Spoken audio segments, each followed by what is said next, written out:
We still don't know what we are. What's the show called? Yeah.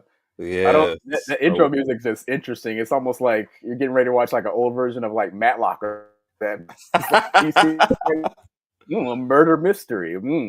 All right, sorry. I think the real mystery is how these guys stay sober through the whole show, right? Yeah. Yeah. So, of course. Already got your first couple. Roll Tide. What's up, Cat? Evening, Cat. What was that? I thought you were about to do a drum roll or something. No, did I cough? I mean, what do you want me to do? Sorry. I don't know. Be Evening, Lady Alpha. Be professional. I will. I can do that. Evening, Lady Alpha. Tired of hearing. Yep. Well, Kat, we'll get into it. And Lady Alpha said she's already ahead of it. Rod, do you have yours? Are you good? Yeah, I'm good. I got mine right here. Yeah, I'm good. Are you roll tiding with me? Roll Tide. Roll Tide early. Cheers. Never actually sober. Good. Then you'll enjoy the show even more. Yes. All right, Raj. Our first guest and our only guest, but our first guest on this show, on the Saturday Night Show. Yeah. When they changed. Hold on. This is our first guest on the Saturday Night Show. That is pretty cool. It is. Okay, yes. I like that. Go ahead. If it goes well, we'll have more. So there's no pressure on him, but he sets the standard for everyone else that comes along. Exactly. When they changed the 8-day format, they had to call him to get approval. Ooh, that could be good or bad, depending on what we talk about. Could be good or bad. So yeah, okay. Yep. You've seen the Way Outside's crew, right? Yes. This is their leader. This is the guy who started the whole thing. This is the guy who's in charge. All decisions go through him. So this is like the emperor, basically. Yes. If you kill him, he comes back to life way after he should and still kind of rules things. Well, we're not killing anybody. Okay. You took that one. I'll just let you know. You brought up the emperor. I don't know where you want me to go with that. I don't know where you'll go. You're right. Okay. All right. They had autograph sessions after the game today. For him.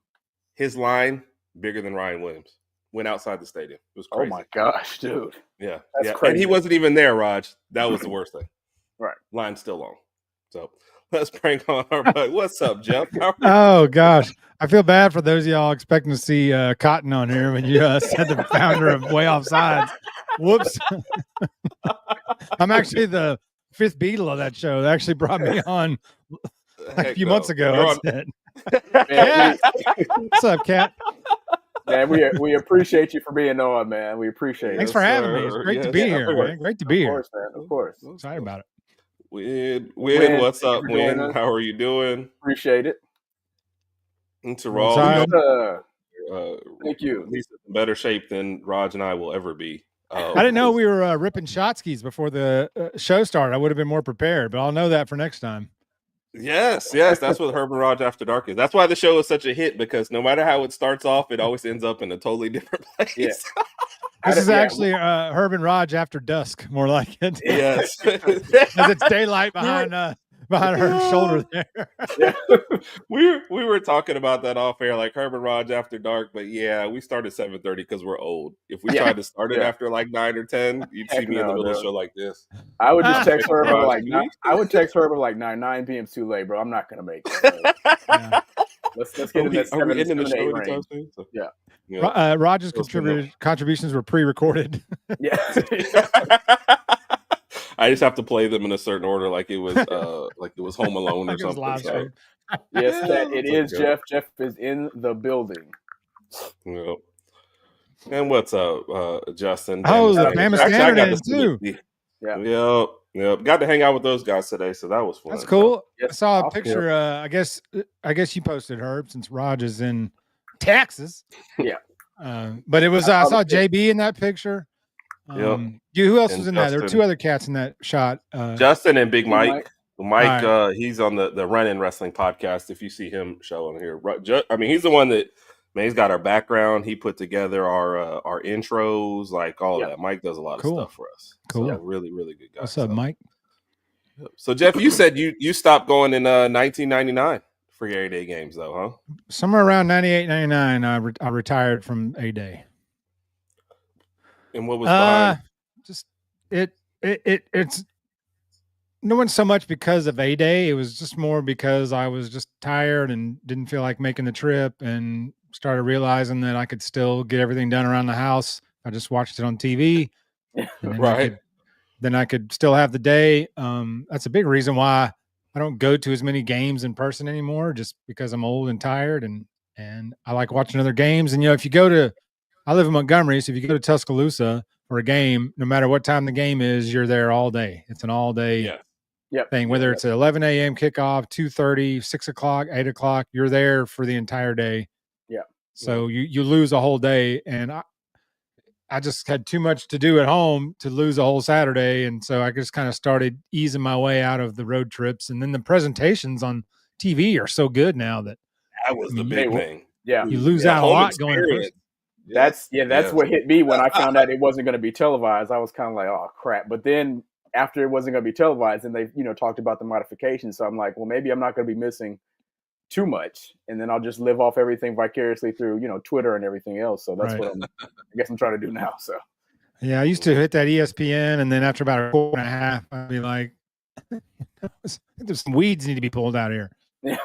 Or something, I mean, just there just wasn't much in there. It's more of a fan event, to scratch an itch. Yeah. For the fans that are clamoring for just something to look forward to for next year, and just to wet the whistle just a little bit. So I get what the idea was, but I think everybody's shifting their A-day format. Yeah. What do you think about that, with everybody kind of moving off of the traditional A-days? I think everything's up for change. I don't think anything should be locked in stone forever. I mean, I get traditions, but things change and the world evolves. And I mean, look at yesterday. I mean, Nico held out and they cut him. Like, that's an NFL move. Boy, what I say though? That's worse than an NFL move, because it doesn't happen in year one in NFL. Yeah. You at least get some games under your belt and some stuff. So that's what I think. Rookies hold out, but they never get cut. Yeah. Sorry, go ahead, Jeff. My bad. So anyway, I was just saying, well done. So anyway, that's why I was just saying that to me is that the TV has become to be able to go fellowship and meet, friends and fellow, Alabama fans, and like to go up and be able to, if I were to go and meet up with you guys and hang out with the Bama Standard crew and, the Way Outside's guys, that they're up there, that type of stuff. Now that would be worth the trip to me more than the actual game, is being able to hang out with everybody and in person and fellowship and whatnot. The tailgating is really where the fun is to me. And then watch it on TV, because that's the best presentation, I think, is on television. Mm-hmm. Angles and replays. I 1,000% agree.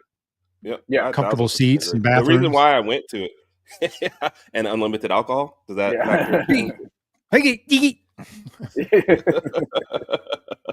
No, I told them that I went over there because of that reason. So just to meet up with the guys and stuff like that. So I totally agree. Now, if Tuscaloosa and Auburn geographically were switched, like if Tuscaloosa was located where Auburn is and vice versa, I would probably live there, or I would be there all the time. If it was a 40-minute ride up the interstate, right. I mean, I would be there I'd have season basketball tickets. I mean, I would be there all the time. I'd probably just move there, honestly. Right. I get that. The drive and everything factors. And like you said, having to fight to get out and get home, and everyone's doing it at the exact same time you're doing it, it's just like, I'm exhausted. Yeah. So like, even if you're like, let's let the traffic dissipate. But once again, you're getting home at midnight or, 1, 2 o'clock in the morning, depending on traffic or what time the game kicks off. And those bless us, man, those 8 o'clock kickoffs, about halftime, man. I'm like, dude, come on. I remember still watching was it 2 seasons ago? I think it was Colorado State, Colorado. You remember that game? Because that game didn't end until after midnight or something. Was that the game he fumbled on the goal line in overtime, and Travis Hunter hit the dude on the goal line and caused a fumble? I forgot what happened at the end of the game. I feel like that one was last year, what you're talking about. I know which one Travis. Okay. Was that like a K-State game or something like that? I thought it was. I can't remember who they played, but it was a late one. Sure was. Yeah. I didn't see half the West Coast team. No. And so it got handled. Yeah, okay. That's a fact. Herb, you didn't sign any autographs? Should have.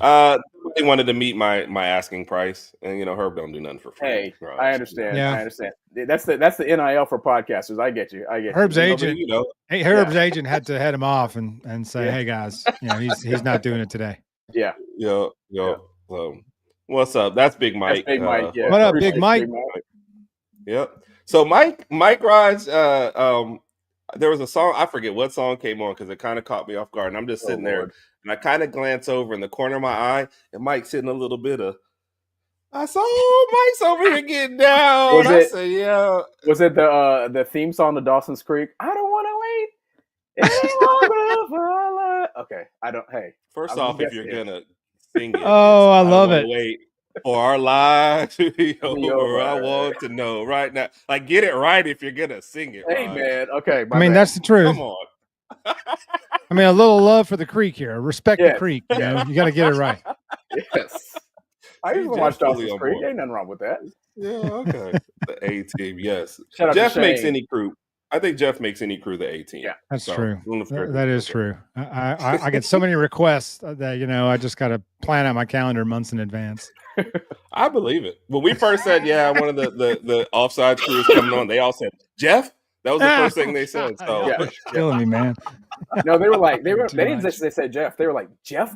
Like JB, Jeff, what up, Jeff. dude? Yeah. I'm tripping.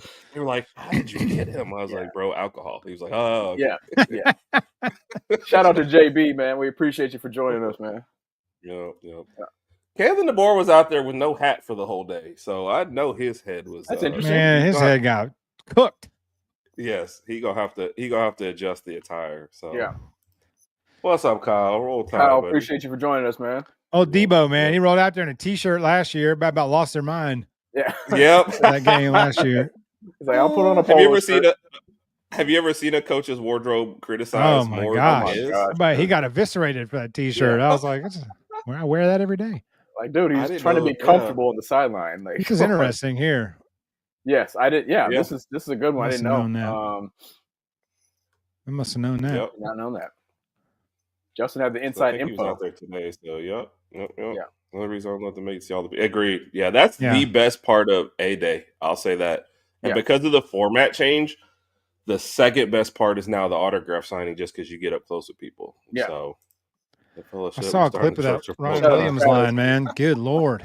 What's up, Travis? Yeah. I'm not even a Jags fan, but I will tune into Travis's stuff because they have a good time and give you some good stuff, man. So definitely a good person to check out with. So. Herb went to a prep school, huh? We went to a lot of different schools, to be honest. Yeah, our dad was in the Army, so crawfishing, yup. Yeah. Oh, you military guys. Oh gosh. Yeah. Because you're asking, so our parents' last stop was in Tuscaloosa. So they actually retired there. I was in 12th grade at the time. Rod was in 8th grade. And from my 8th grade to 12th grade, I'd been through 5 schools. So they decided they loved Raj more and they were going to retire somewhere so he could just go through one school. And I was the guinea pig. So, yeah. It was craziness. It really didn't work on Herb, so we're going to try it this way. We'll try and fix Raj. Yeah, boy, we really swung and missed that first idea. We got to find one school, man. This kid's out of control. So we did say a little bit about A-Day, so I'll keep mine brief as we're there. Jeff, you mentioned it before we came on. Crowds were sparse. For sure. Nothing like you had last year. Do we know of a total tally, like attendance-wise? I don't Did they announce it? Or? It was 18K, I want to say I read somewhere. Okay. That would not surprise me. It was like when I go to a Stallions game and they put everybody on one side. Like I felt like that's what needed to happen if they wanted to be kind of for the television shot, for the camera angle.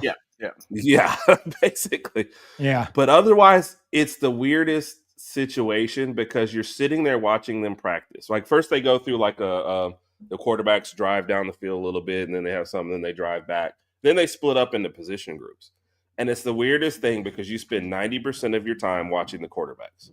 Because Mike's sitting next to me and we watched one of the defensive line drills and they're basically hitting a blow up dummy out the way. And he's like, I mean, I guess they did that well, but who's evaluating that drill, unless you're at a combine or something. So you pretty much just watch the quarterbacks throw all over the place. And the thing I gathered from today, Ty Simpson's definitely number one. Okay. Most poised out there by far, best throws, best just best everything. Ty, I think the only one didn't see throw an interception today. Russell, you can tell, still figuring a little bit about. He's had the most zip on his ball, but sometimes that, his first interception he threw, he kind of tried to loft it into a place, and you were like, "Nah, defense is all over. That's not, getting there." And it's also the weirdest thing, throwing to his right, he was not great in any of the drills, and all of a sudden throwing to his left, it looked like a totally different person. Like everything was on point, the deep ball, the out patterns, like everything looked good. Yeah. And then I hate to say this part, man, but Austin Mack was like your clear number 3 with like one up here, 2 a little bit behind, and 3 like sit next to me. Really? I saw something on Twitter where somebody posted that Austin Mack just did not look great today. That's so funny. They didn't go into detail about anything. They just said he didn't look great. So yeah, Chris told me that he looked the best, so maybe he was just messing with me. Up today. He said if a decision was made today, it would be Austin Mack, and I said, "Really?" Yeah. No. So he may have just been toying with me. Okay. I think it was his first. Mike, I think his pick was his first pass. What I read, but I did see a really nice dime he threw to Rico Scott. Russell's in a, down the sideline for 6. Yes, and like I said, each one of them had flashes. Because Mack, I feel like I was on him a little bit, and then he came back and had a really nice series. Yeah. Russell's interception was weird because Mack started off that series, and all of a sudden he just disappeared, and Russell popped in. Because like Ty got to drive this whole way, and his last pass there was a pass interference, and so then Mack comes back this way, and then Russell jumps in all of a sudden and throws an interception, and it was in the double coverage. Guy was bracketed, so it was not great. But Mack threw two interceptions. One of them was a nice play by the linebacker. I think he was just maybe either second late or second early, but yeah, that's, and like I said, I hate to dog the guy. I don't want to come down on anybody. It's more in comparison to the other two. Mack is clearly. It's just fair. It's fair criticism. That's all it is. That's all it is. So yeah, okay. And it's okay to criticize. It's all right. Yeah.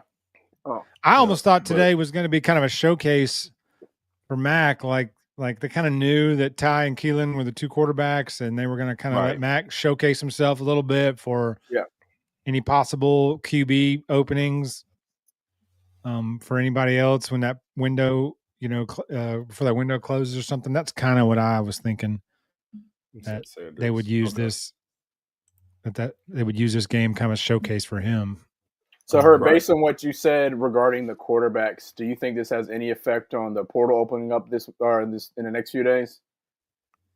My thing with Matt, so for the team wise, of course, you hope he stays. You need depth at quarterback. Which, by the way, was funny. I saw this weeks ago, and I guess I didn't realize maybe it's just walk-ons or whatever. There's other quarterbacks on the roster. Yeah, but I guess they're either like walk-ons or scout teams or whatever, because they got to throw a couple passes out. Paul Tyson's. Yeah, you know what I mean? Like hey, I'm never ever gonna get in the game, but I like at least have a playbook at home. Bear Bryant's great nephew or great grandson or whatever.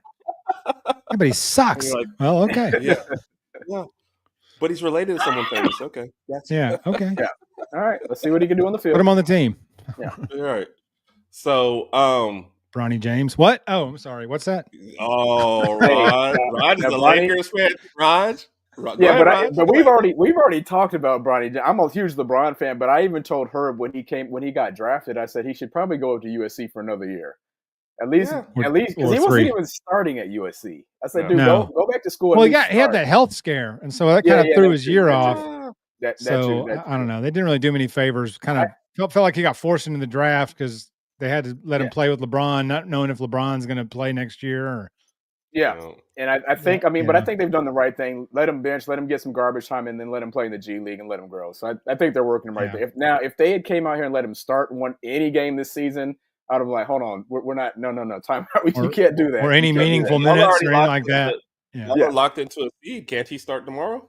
We're locked into the 3 seed. He could, and I would not be if the Lakers are smart. They need to sit to Bronny starting tomorrow.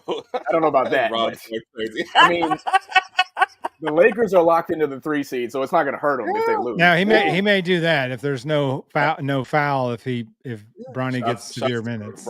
Shots to Bronny starting, I guess. So, sorry, I didn't mean to veer off into NBA talk. No, you're good. You're good.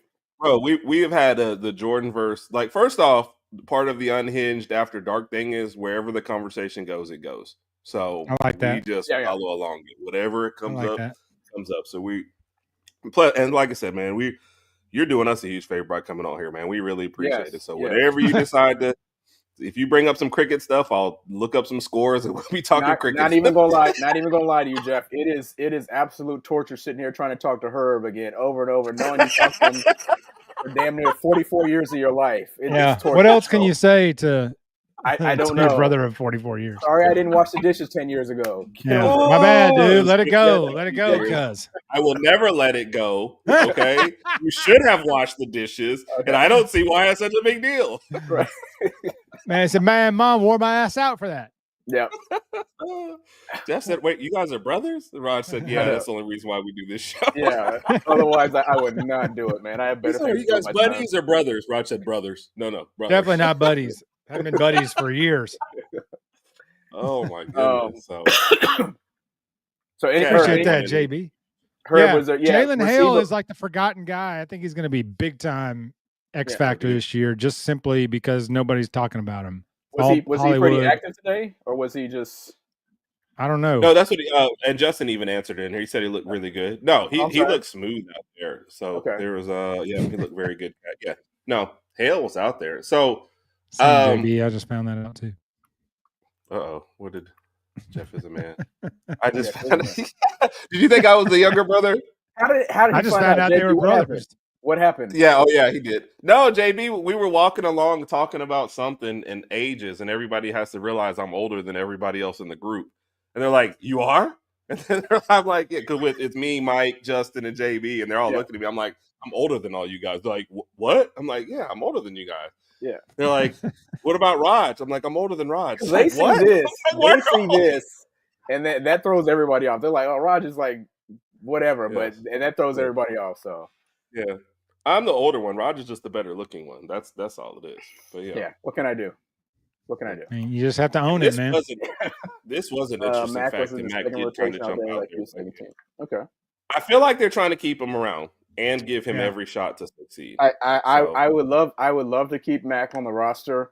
If you think about it, going back to last season, you can make the argument Austin Mac, even though he didn't throw a lot of passes, he threw the best pass all season. Threw the best ball against when we played Mercer when he threw that pass to Rico Scott. That might have been the prettiest pass. Granted, the bar was not set very high for beautiful passes. Still. That's what I'm saying. He didn't really have a lot of competition, and we could go on and on about that. You aim low, then you know it's easy. But that would have been a beautiful throw, regardless of the level of quarterback. I would love to keep Austin Mack on the roster. I just of course with the portal open up, there's a good possibility he tests the water. So we don't know. Kenify, who's Kenify? Kyle, what's he? Kyle, sorry, I'm just learning these names. That's pretty much that would be Ole Miss. You can bet your ass he's going to Ole Miss. Really? Lane Kiffin there was probably waiting in the parking lot. I saw that. I can see that too. We're gonna get more into that in this. We'll finish up the Bama because we're definitely gonna cover Nico. So I should have just started that one and brought it back. I'll bring that back up, Kyle, when we get back to that. So, that was like I said, man. The quarterbacks, they dominate the conversation, but it's also easier to evaluate them. Right? People asked about the wide receivers. Man, everybody you throw out there just looks smooth. You didn't have Ryan Williams on the field, and Jeremy Menard, I guess, threw one of the craziest touchdown passes. I saw that on social media. All JB's. Yeah, JB had a good retweet of it. It was like a little wide receiver screen, and he threw the ball up in there. It looked, when he throws it, intercepted. Yeah, two guys in front of us go, no, what? The whole time the ball's in the air, which I timed it, it was roughly 23 minutes. The ball was in the air, just floating 23 minutes. It was just up there. And both DBs go for it. And the person who tracked it was Horton. who gets behind both of them, catches it, and goes for the touchdown. I was like, Do you think while the ball was in the air, do you think while the ball was in the air, Horton just whispered to him? He said, "Dude, let me have this one." And the DB just said, Maybe. "All right, whatever. Yeah, go ahead, bro. They probably owed him something, or it slipped him a 5. Horton came from the U, man. He probably shivved him. Yeah. I mean, it's not wrong. He said Herb did that. I just posted your comment about him yelling it. It was up on the screen. Which one? Said I did. I would never be that mean to Austin Mack. Thank you, Kyle. I'm that was a total guess, but I'm glad I got it right. That's my handle the way I intended. Oh wow, cool, awesome. Some better arm on a chair. Oh my gosh. I would never be that mean to Austin Mack or anybody on the team. I might say that to some players from another team. Oh yeah, I said that about Buckner. Oh, Keenify. That's pretty easy, right? I don't know. Somebody called him Kyle on another show, so I call him Kyle because I know I'm just going to mess that up every time. Kinafi. Oh, yes. He might like Jean Broom. He's Kinafi. Jean Broom. Yeah. Yeah. Mike came here after the show. He was sitting in the chair right there. I look over. He's talking about. Eyes closed. He's staring. I know exactly more about this chair. I know exactly which chair you're talking about. I'm a big chair guy. I need to hear more about this chair. You're sitting there too long. You're gonna be knocked out. In Northport, or if you make it up here for a game to Tuscaloosa, we'll go by my parents' house. I'll put just you to see the chair. Yeah, and then I'll serve you some alcohol, and then you might not make it anywhere else. That's it. 10 feet. Jeff, be careful what Herb offers you, man. He's got some whiskeys there. He's got some of that dark seen. Magic, right? Yes. Well, and he's always like, Herb's always like, well, try this one. It's really good. And you're like,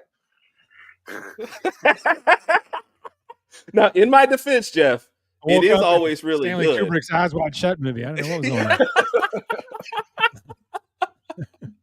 Oh, well, look, we got a little Angels Envy going on tonight. Okay. Ooh. Nobody likes that one, so.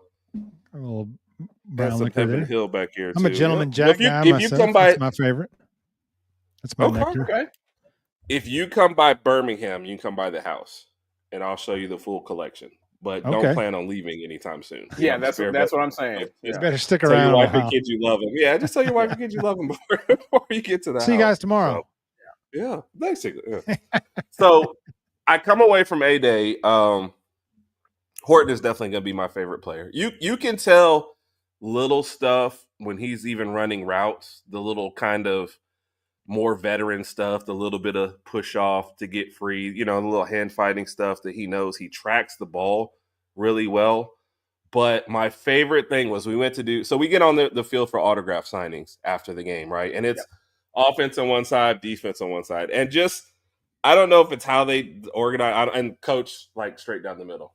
You get on the offensive side and you got A.K. Deer, and then you got Isaiah Horton.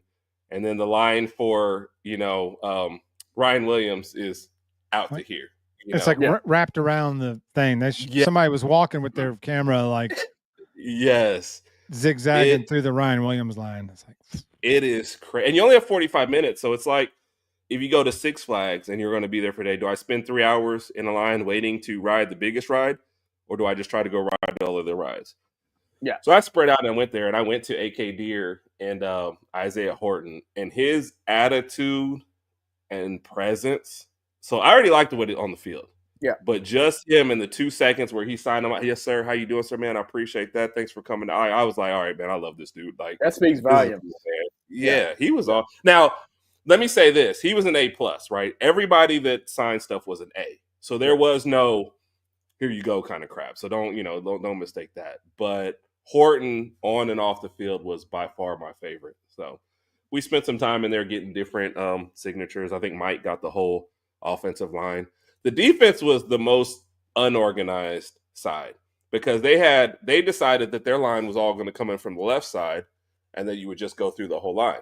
Well, anybody who'd been on the offensive side didn't realize that, so they just went straight up to the people. So you had lines at every person and a line coming in from the side. So we walked over there, looked around, and said, okay, we're going back to the offense side, and we'll just spend all our time over there. And, Raj, you'll be happy to know I told Josh Cuevas that you were his favorite player. Did you? You tell Cuevo that? Yeah. Yeah, I said, my brother loves you, man. You're his favorite. He's like, really? You could see his face. I hope him and the rest of the tight ends get a lot of love this year. They probably could have got some more touches last year, but that's a whole nother story. So I hope they get a lot quarterback of love play. That always affects a lot of things. Bless you, Sorry, Jeff. Did you? I had something in my throat. Sorry, pollen is bad. But it really is. It really is. You want to touch on the tight end part though a minute? Me, Jeff? No, I mean, Jeff. I already heard from you. You're good, Raj. Okay, gotcha. I think tight end is the most underutilized position. If you've got an elite athlete there, it's the worst mismatch for a defense. If you've got a tight end that can run, which is why we sat around waiting for OJ Howard to have more games like he had against Clemson. And the fact he had 2 games like that in 4 years, you're just like, you kept waiting for him to explode because of the physical capabilities. Hell, the Bucks drafted him in the first round. Yep. Like okay, we can hit that. We can tap into that. But Irv Smith, I think, is very underrated in terms of in the tight end lore of Bama history. He was fantastic. It was at 18 or 19. I think it was 19. The year Tua got hurt. I guess it was 19. He was incredible that 19, year. Yeah. That would be every year that Tua got hurt. Go ahead. True. But Irv Smith was a matchup nightmare that year for everybody. And I was expecting that from Dupree the last couple of years. And I think had he been utilized correctly, he would have been. If you watched last year, every time he touched the ball, it was a first down. Guaranteed first down. I've said that. I've 10 echoed yards, that sentiment 12 yards, times. whether it was 3rd and 6 and he got 8 yards, he was a walking first down. And they should have just worn him out. Like Heath Miller, kind of just run 7 yards and turn around. And sit. And that's an easy. I feel like that would have been an easy pass for Milroe too. You don't have to. It's not too much. It's not going to require too much on his end. You don't have to wait for the deep ball. Boom, tight ends like wide open, 8 or 9 yards out there. Just hit him with the pass, get the first down, and move the chains. But to Jeff's point again, we barely used our tight ends last year, and barely. They were just always wide open. Playbus even have some plays. And he's he can make plays. He can catch. I mean, you don't have to have the elite freak athlete. I mean, you can have a very sure-handed guy just to catch those 8-yard sit down, button hook and sit down, or stay in here and block or whatever. Like good point, Justin. or they're not targeted at all. So. Or you're you look at once and take off. Yes, I totally agree with that. When the balls, when they're having to play it like Derek Jeter in the hole at deep short, it's kind of hard to utilize that weapon. And that's a weapon that most defenses last year probably wouldn't be looking for, because when when you got Milroe back there, they're going to be looking for the deep ball Ryan Williams. That's it. So your tight ends just sitting there like, hey. It wasn't a coincidence that Ryan Williams hit his freshman wall. Yeah. I mean, which he did. He shot out of a cannon and then hit the wall. So, and then Bernard should have been on more. Later in the year as he was. I feel like those two as a tandem.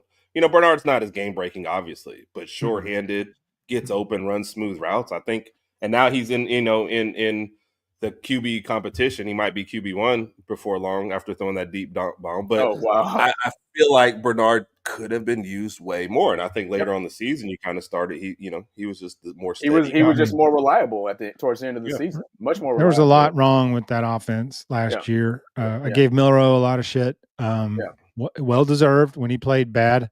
Right. But the offensive line was a train wreck on the right side by the end of that year. Pritchett couldn't block his way out of a bag. And which was a far cry from earlier in the year when that game Formby played. He was so bad that Pritchett came in and won the game.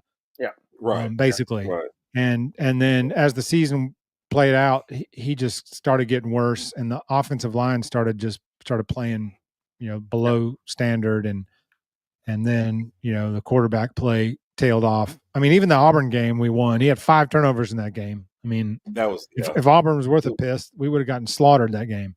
Basically. Or if the defense hadn't taken a big step up, I think towards the end of the year, I think that's agreed. You look at the games. I mean, since we're on that subject, defense didn't lose us the Oklahoma game. As many rushing yards as they gave up in the first half, they still only gave up 10 points. You can't fault defense. Defense didn't lose us the Tennessee game. We shut them. We shut them out in the first half. 3-0.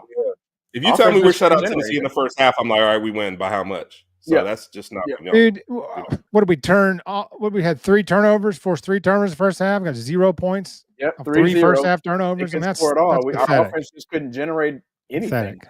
We couldn't get going. Let's be honest, the defense kept us in the Michigan game because every time they started, they were already in field goal range. I hate the fact that you bring that game up because that was a game we should have won. Like, we should have blown them out. Like, half their starters were sitting. They didn't have any offense. We just that was so frustrating. There's a lot of things that game should have been, but what it was to me, the most thing that Michigan game was to me, which I've said this on the Way Offside show, was when that clock in that Michigan game hit zeros, the DeBoer era began right then. Okay. The Kalen DeBoer version of Alabama football began when that clock at Michigan hit zeros in the fourth quarter, because everything was gone after that. All the egos he had to appease, all the people he had to smile and grin around, because he had to navigate that first year and just hold the ship together. When he got there and the NCAA said, everybody on the team can leave, no problem. Yeah. And he lost 30 players, several starters. I mean, it was just like, just get me through this year. Yeah. Then when the portal opens back up after the year and people leave, and the people that choose to stay, like the whole defense, almost the whole starting defense chose to stay, chose to come back and stay. They're believing something. They're buying into something they're hearing. The recruits, the offensive guys that chose to stay, everybody on the team now, Josh Pate said this the best, is there to play for Kalen DeBoer. Right. They're not there riding out their Saban scholarship. They're not there riding out the year to get to the draft anymore. All that is gone. Everybody there is buying in to what he's selling. So he can now grab the program with both hands, so to speak, and shape it in his way, where he could not do that last year. I firmly believe he could not do that last year. I agree 1,000%. Then I agree 1,000 plus 1%. I agree 1,000 plus 2. Listen, last year he had. I agree 1,000. The bidding war.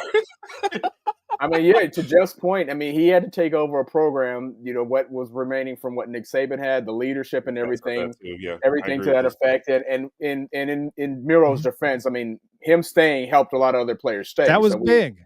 So we appreciate that. That was huge. He took over the season, ended at 9-4, not bad, but for Bama's, our standards, whatever you want to call that, that's just a little different of a record. But now, again, to Jeff's point, this is like his first Kalen DeBoer first season. New quarterback. You got your offensive coordinator. Full off season. He lost his coordinator like 2 weeks before spring when he was hired. So he's not even thinking about that. And then Grubb takes the Seahawks job, and he's like, crap, okay, now I got to shift here and shift there and Sheridan. You've never done it before, but here you go. Here's a limited quarterback. Design an offense for this guy. He can only make one throw, and he runs like a gazelle. So I mean, design an offense for him. You've never done it before, but go. And now we have, by the way, a lot of offensive coordinators before you have failed at building it around him. So good luck. I'm just tired of the people that act like DeBoer's been here 5 years and like, what are they doing? What's this? I'm like, DeBoer, you realize he's playing with people's. Right. Because we had a guy that's on one of the other shows. Yeah. Well, we have a guy on one of the shows. What's the offensive line defense? He's got to get better. Exactly what you're talking about. I know. I'm not going to call his name out, but you know what I'm talking about, Rod. But I'm like, you realize this is not his team, right? Yeah. I'm not going to criticize the last regime, but if you say the trenches are weak, you can't blame DeBoer for that. Yeah. The man just walked in the door. And you guys are like, man, are you getting some new furniture? The TV's not big enough. He's like, and let's be honest. Got here. He even know where he's going to live. He took over a position. He took over a position that a lot of other people in the country would not have taken that position. You want me to back up Nick Saban? Some people are like, no, I'm good on that. I'm not going to do that. Yeah. And to expound on that, Raj, think about this. He is doing something nobody has ever done, nor will ever do, because nobody has ever taken over for a coach that played for 9 championships in 17 seasons. That's every other year you're playing for a ring. Nobody's ever going to do that again. Ever going to do that again. And he's taken over for the guy that won 6 and played for 9. Yep. Okay. No coach will ever do that again in today's right. The way college football is today. Nobody will ever go to 9 finals in 17 years. Right. Nobody will last that long. First of all, they'll be in the NFL. But you think about that. Nobody has ever done that, nor will do that. So Kalen Bohr is replacing a coach. Nobody's ever had to replace a guy who won 6 rings, played for 9 in 17 years. Okay. Nobody's ever going to do that again. So nobody's ever going to have to replace a coach that's done that.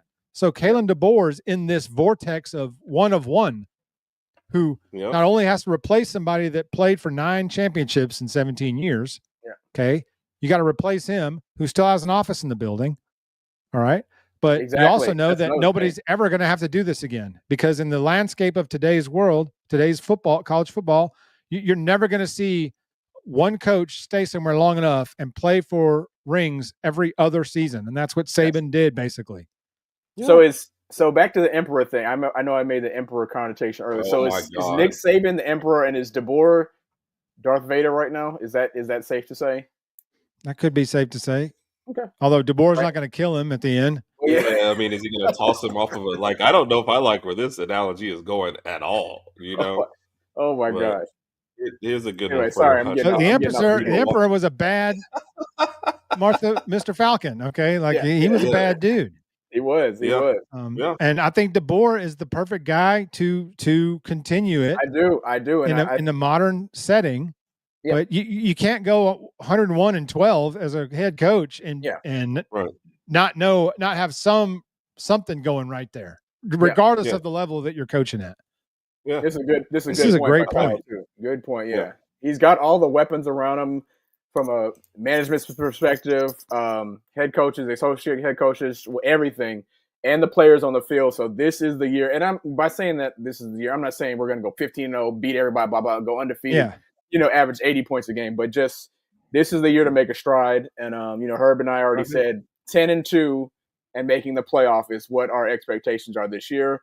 We know we're not going to play absolutely flawless every single game, and we have some tough road games when you look at our schedule. So there might be one or two. That South Carolina game has jumped way up now, in addition to Georgia and your first trip to Auburn. First trip to Auburn is always going to be interesting. You look Auburn at what happened lost every game going into that, and you're still going to get. Dude, the Jordan Hare voodoo is very real. You look at what never experienced anything like this. You look at what happened the last 2 times we played at Auburn. They literally came down to the last second. So it's kind of like you can go back years, and I can show you examples of that Jordan Hare voodoo. The Ed Sissom fumble game. I mean, that's the most voodoo thing I've ever experienced in person. Sean Alexander in the backfield running the clock down, and we throw a screen pass to the fullback who fumbles it, turnover, Auburn kicks field goal, wins the game. Dude, even the last 2 ways we won in Auburn. I'm sorry, go ahead, Jim. My bad. I'm getting excited. 09. And then the Bryce Young year, and then the Gravedigger year. I mean, these are all teams that had no business being on the field with Alabama. Let's just be real. Talent level, coaching level. These teams should not have been on the field with Alabama. And anytime we play in Jordan Hare, I mean, I remember last game that we went in there and kicked their ass. Maybe 2011, the year after the comeback. Yep. Maybe that's the last time we went in there and beat their ass that I can remember. We kicked their ass in Tuscaloosa, all the time. That's well, the 2015 when Derrick Henry had like 240 whatever rushing yards. Yeah, that was a monster game from him. Speaking of let me ask you guys a question right quick. Speaking of the Bryce Young, Lisa, I did see your question earlier. By the way, we're saving that to jump back into. Speaking of the Bryce Young game a couple years ago, do you think any other quarterback, or I guess how about I do this? What other quarterback in Alabama's history could have came and pulled that same comeback off? So I'll say this, Jeff, before I let you answer. When you say Alabama's history, you know that we got here in '94. We got there in '94, so prior there to that, and after, and then more of that era. Yeah. So I'll rule out. Look, let's just start with Milrose not making that comeback. No. Like that first one, the pass that he throws, Milrose running through that one. Right? He's going to try to run the ball. Jalen hadn't developed as a passer enough, to do that. Hurts obviously. I'm talking about here. Tua. I think Tua would have went for the long ball. Mobility. No, Tua, I think it would have been a 3-and-out with Tua because he would have gone for the long ball like 3 times. He was all or nothing. Tua was all or nothing. He was not like, to me, Tua was not a precise drive, move the ball down the field kind of guy. Tua was he's a big play guy. He could hit that slant Exactly. He could hit that slant with those ride outs, and it was just speed after that. Yeah. Right. And then he would hit those teardrops, and he would drop them right in the hip pocket. What about AJ? But he had the best receiving core out of everybody too. Because you have to remember, when you say this, who else can do this? Who else can do this without their number one wide receiver? Yep. No, because J-Mo decided to headbutt somebody in the first quarter and take I forgot about that. I did. Yes. I forgot he got tossed out of that game. Mechie was in there, but J-Mo was got tossed. Mechie was your look. Mechie, love Mechie. Okay. Mechie was not a number one wide receiver. Right. Him and J-Mo were perfect compliments. They were such. They were. You had the speed and then the compliments. Yep. I mean, yes. Oh man, they were such perfect compliments to each other. Yeah. But think about your wide receiver core. Then you have J-Mo, who's gone. Then you got Mechie. Then you got Brooks, who flashes at time. And then Billingsley is your tight end, and we all know who was going to show up. He caught a big fourth down play on that drive. But do y'all remember anything else he did except transfer? I just remember the location of the passes that Bryce was throwing, and I was like, it doesn't get any better than that. The only thing I remember about Jaleel Billingsley, oh God, is the Georgia game. The Georgia game, the championship game, and I'll never forget this because it's the only time I've ever been a fan of O'Brien. But he called a play, and Billingsley runs the play, and he plants and cuts off his wrong foot and falls down. And it was a timing play, and Bryce threw the ball, and nobody was there, and it just hits off the turf, harmlessly incomplete. And they showed the replay of Billingsley running out, and instead of planting on his left foot and breaking out to the right, he planted on his right foot and went to break out to the right and fell and wasn't there. And they showed O'Brien in the booth, because if he makes that cut, he's wide open, because the guy was backpedaling, and if he hits that cut, he catches the ball in stride, and who knows what happens, But he fell. I'll never forget. They flashed up to O'Brien, and O'Brien just put his hands up over his head, like I can only call this the perfect fell play. Down. Yeah, I just felt so bad for Bryce in that championship game, because I was like, man, if J-Mo didn't get hurt, and if we had Mechie, that was a win. That was an easy dub for us right there. And we should have won. He still made like 5 throws to win that game, and nobody made a catch for him. Ajayi Hall catching balls below his waist like this. I mean, Ajayi Hall is now at the University all year. I don't know where Ajayi Hall is. To drop those passes, Jeff, that killed me. Like, bro, you can't talk about I deserve better, I deserve more time. You get a chance. That was your shot. Game. Yep. Yeah. Like, you just forgot everything you'd ever learned. Like, as you're sliding to the ground, you don't overhand catch the ball. Yes. Yep. I mean, that's dumb. That was painful. I'm not a receiver. I knew that. That's backyard. You had some other stuff. Kat did say maybe Tua. Like I said, I just think he was too boom or bust. I feel like Bryce was better under control. I felt like sometimes Tua would hold the ball too long, especially in the pocket, and maybe get a safety. That's or something why his career ended at Alabama the way it did. Bryce knew exactly what to do, exactly when to do it. Bryce was just the best. Bryce was ice cold, man. Guy. He made the right decision. Whenever Bryce would scramble, he would scramble for enough yards, get his first down, and he would either slide or run out of bounds. He wasn't trying to go out here and save the day. This is where Ajayi Hall is right now. The Chattanooga Fish Aquarium. Hey, they got some good players there. They got some really good players. Hey, if that game gets us Grant Nelson in the stash, I'm all for it. Yeah. That was one of my favorite. This how great that dunk and Crimson Crane was. We had a game winner, buzzer beater in that game, and people still remember that dunk as like their favorite player. That's how I was disappointed Grant didn't hold it longer. I mean, he should have emphatically thrown up that crane. He was almost kind of like, am I going to get teed up? Let me try it. He should have been like, exactly. That is exactly what he did. He dunks. If he had got teed, I would have stood up and looking around like, if I throw that dunk down in that arena, I'm getting thrown out of the game, because I'm letting everybody in there know what just happened. If you're Nate Oates, you got to go up and shake Grant's hand after that. Just shake his hand, like, hey man, you got the tech. It's okay, bro. It was well worth it. I've been telling Nate before the game, if I throw down something fierce, I'm getting thrown out of the game. I'm just telling you.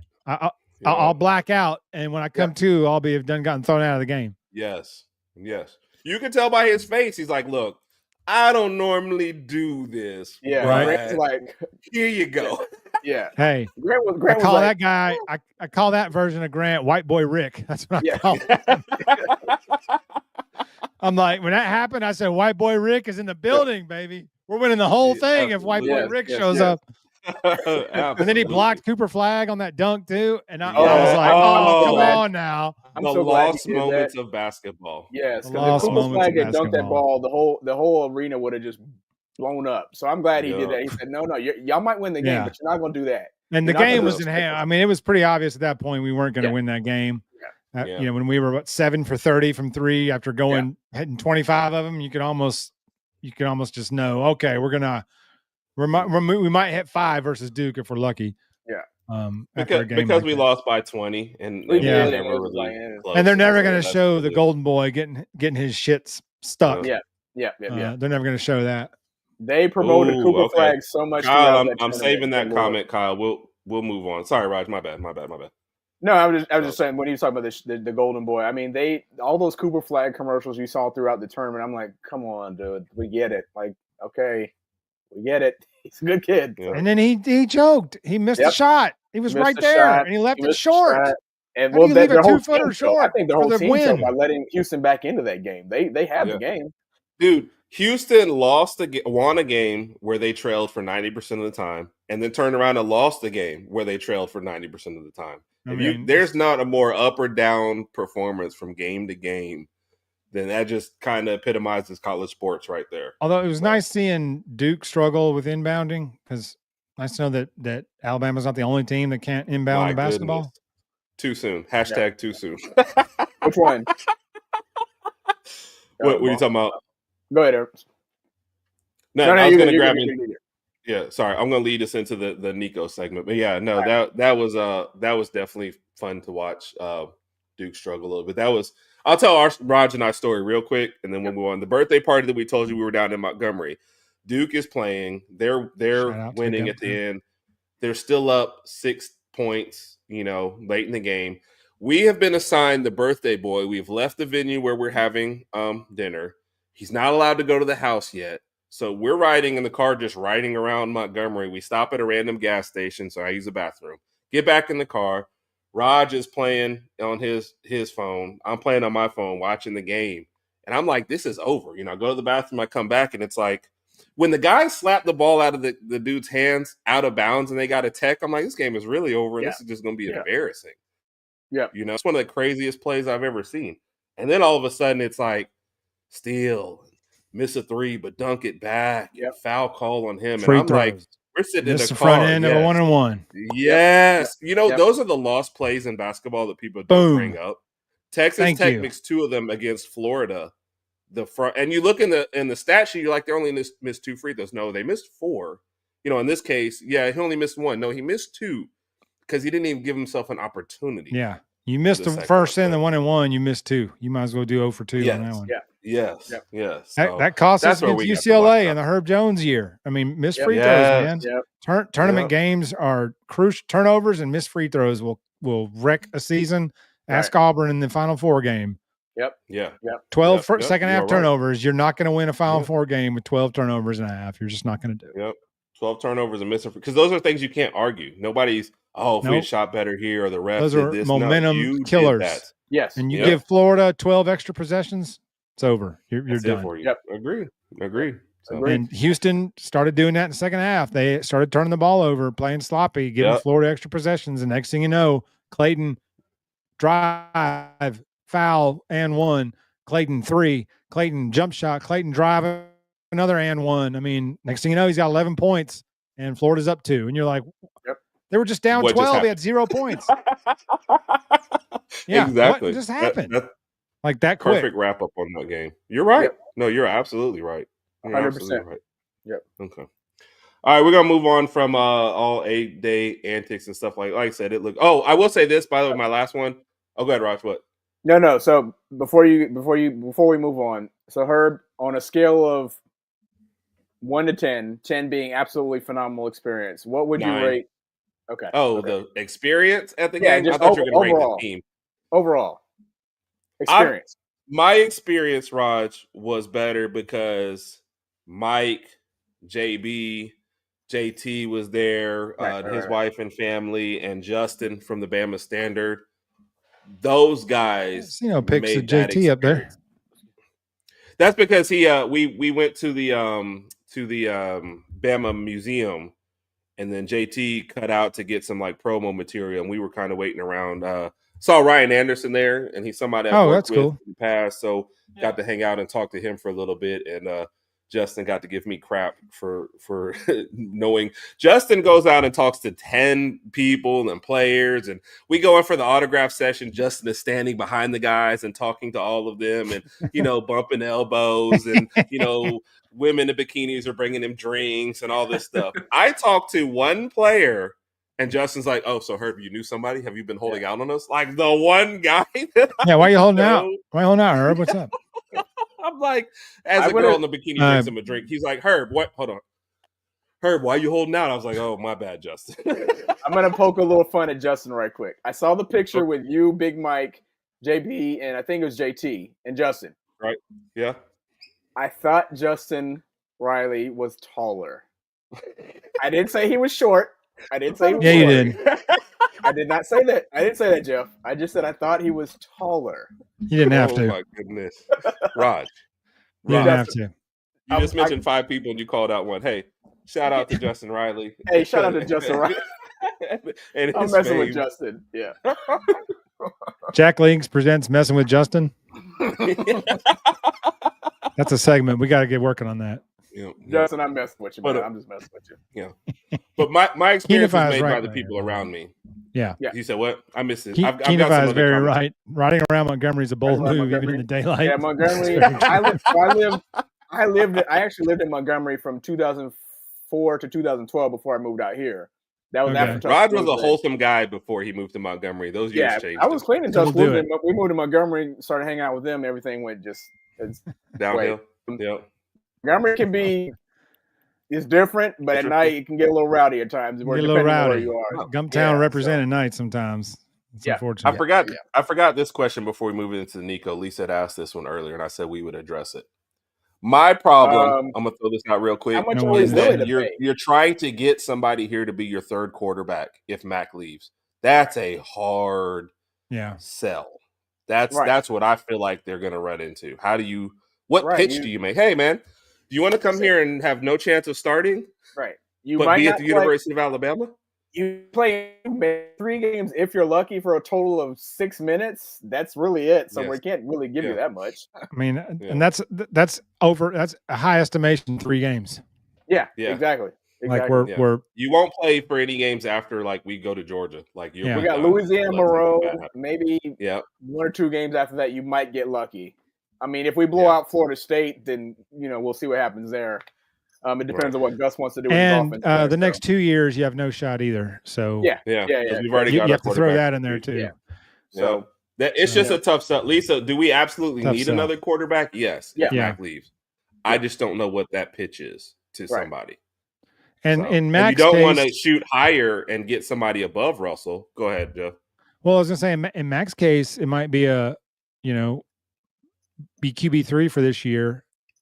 And then portal next year because most people have their quarterback spot. That's going to be his problem. Pretty much set going in, except for Tennessee, clearly. But but most folks at this point have their quarterback rosters are pretty ironed out. So it may be a thing where he plays a year and then portals next year. That would be our best bet if he stays and he's our QB3 and we survive with that. And then going into next year. If Ty has a phenomenal season, he goes to the draft, then Keelan gets the helm, then Austin Mack would be 2 if he wanted to stay again. But I would Russell has to be your starter next year, though. Yeah, I spoke about that. Yeah, I mentioned that. I said you can't have someone of that caliber come in and just let him sit 2 years in a row. 2 years, he won't be here that long. Else. Yeah, but you can't keep talent like that on the bench for 2 years. Exactly, you can't keep explosive, transcendent play like that not on the field. He'll come which up is why I got he would offers. Get the job in the fall. Exactly. Yeah. He's going to be like, I got offers elsewhere. I can go elsewhere and start right away for a lot more. So what are we going to do here? What are we going to do here? Yep. But maybe he's the cat like Bryce, where he's like, I could sit behind. I can sit QB2 for a year, learn how to be a quarterback, learn how to be a a high profile athlete here on campus, and then basically like Mac did in the celebration when they gave him the game ball and he just handed it to Bryce right there and said, "It's on you now." Yep. Yeah. On the field celebrating the championship. He literally handed Bryce the trophy and was like, "Take it, man. It's you now." I've said this several times and people are like, "Are you comparing Ty Simpson to Mac?" You know, I was like, "No, I'm comparing the situation." Bingo. Okay? Thank you. That's all we're like. Exactly. I hate when people do that. This is no. It's just the situation is the exact same. You can't put Mac expectations on Ty this year. That's unfair. No. That was a trend. That was a historic season for Mac Jones. You won't see that really. I mean, Joe Burrow had a better season, but that's you can't think of much more. Yeah. And he had the perfect stream of talent, play calling, and Mac that people always ask about, because we actually had an argument on our show on Tuesday night one time where somebody came on there and they tried to throw Mac Jones above Bryce Young. And I was like, Bryce was the better quarterback. Bryce was the better quarterback. Situation. Mac, like, if you drew up a play, Mac with his eyes closed could tell you where that guy was supposed to be. But he had so much better talent. I mean, he lost Waddle and still had a Heisman Trophy winner. That tells you everything you need to know about. If Bryce's circumstances were different in that championship game, that would have been back-to-back natties for us. We with you, Cat. We ready for this. Oh, yeah. I've seen that debate. Hey, let's keep in mind, I'll say this about 2019 LSU. When we played them in 2019, keep in mind, if we had one more possession, we might have beat them that year. The only team, I still say the only team that could beat that 19 LSU team was the 19 Alabama team. Yep. It's hard to say. LSU had the best quarterback in the NFL and the top two receivers in the NFL on that team. Yep. Even Clyde that's tough to say. Yeah. That was Clyde Edwards-Helaire. Yep. I mean, that had we not just thrown away the whole first half. I'd say we were down like 43-16 in that game at one point. Yeah, the first half. Well, so I'm sitting at the end zone that we had the first drive towards, and Tua on the third down play is actually, instead of running towards the end zone, is running like, hey, Booger McFarland, what the frick happened? What's with the claw? Oh, he called me Booger. Gee. Did you see that? Like, that is so. This is my pinky, everybody. Bill's got a stink finger too, and it's horrifying. Oh God! Booger McFarland on the ESPN telecast when he holds his hands up and talks. I got to. Oh my Lord! Yeah, I'm. So you gotta warn me about that. How are you not gonna tell me that he got the stink finger? You're just gonna wave it in front of the camera. Out of all the podcasts we've done, nobody has ever said anything about Herb's pinky. I knew about it for a long time ago, but Herb's pinky. Go ahead, Herb. You talk about. I'm pinky. Sorry, Herb. I didn't mean to derail your thought, but that's all I could think of when you were waving it around. I was like, "Holy shnikes!" So this pinky was starting to get that way too. It's just jammed a lot at football. I was playing flag football and somebody popped this one out of place, and you can kind of even see where the stitches were. They put it back into place. So I popped this one. I'm like, "Can you fix this one too?" And the guy's like, "You might just want to wait until something happens to it because it's going to hurt." And nothing else ever happened. So you've been walking around with 9.5 fingers all these years. Basically. Well, isn't it more like 11? So I went to the doctor and they were like, "It's $2,000 out of pocket to get your pinky fixed." I was like, "I don't like my pinky." I'm good. Yeah. So I usually wear what I call a pinky splint, a little metal thing that holds it in place. A guy I went to church with had a straggler, and he would put that little metal sleeve on it. Yes. So you know what I do sometimes when I first meet somebody? I'm like, "Hey, what's up, man? High five." And I go, what'd you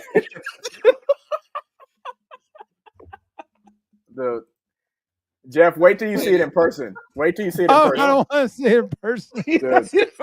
Jeff's gonna run from me. No. Remember that meetup we were talking about before? Herb acts like it's perfectly normal. Like every person on earth has that same pinky. I'm like, no, nobody's got claws.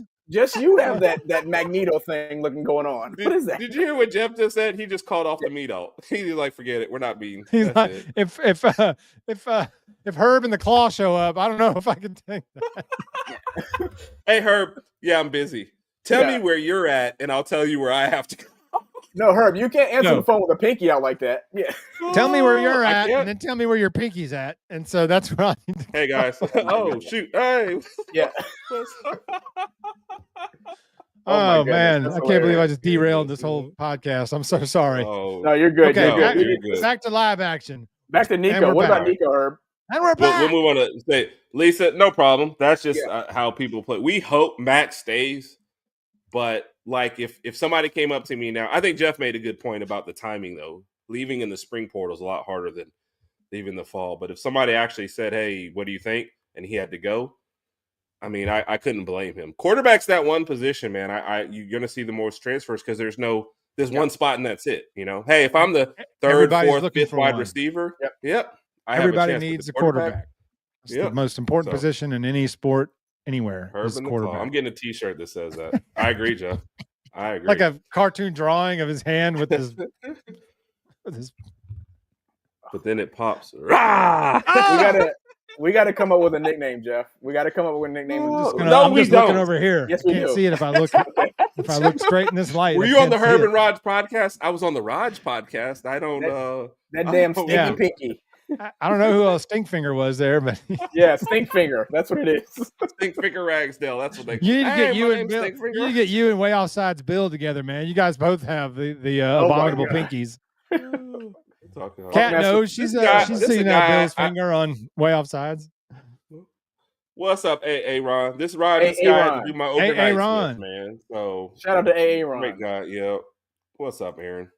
All right, we'll let Kyle lead us into the. So if you haven't heard by now, Nico, the quarterback from Nico, I'm leaving from Tennessee. Yeah. Well, formerly Tennessee, started to negotiate behind the back, and this is my favorite part of the story. Apparently, called Oregon and said, "Hey, we want to come up there." Dan Lanning called Heupel and said, "Hey, man, your quarterback's trying to leave." They started. Are we doing a shot? No, I'm not doing another shot. I can't keep up with you. Ripping shot skis. What are we doing? A regular drink? I'm just pouring some in my cup. Yeah. Okay. Well, I've already got my Andy Cohen. Yeah. Brought to you by Maker's Mark. Yeah. Roll Tide. We don't get an alcohol sponsorship, and we're rude guests. We gotta warn Jeff next time for. Yeah.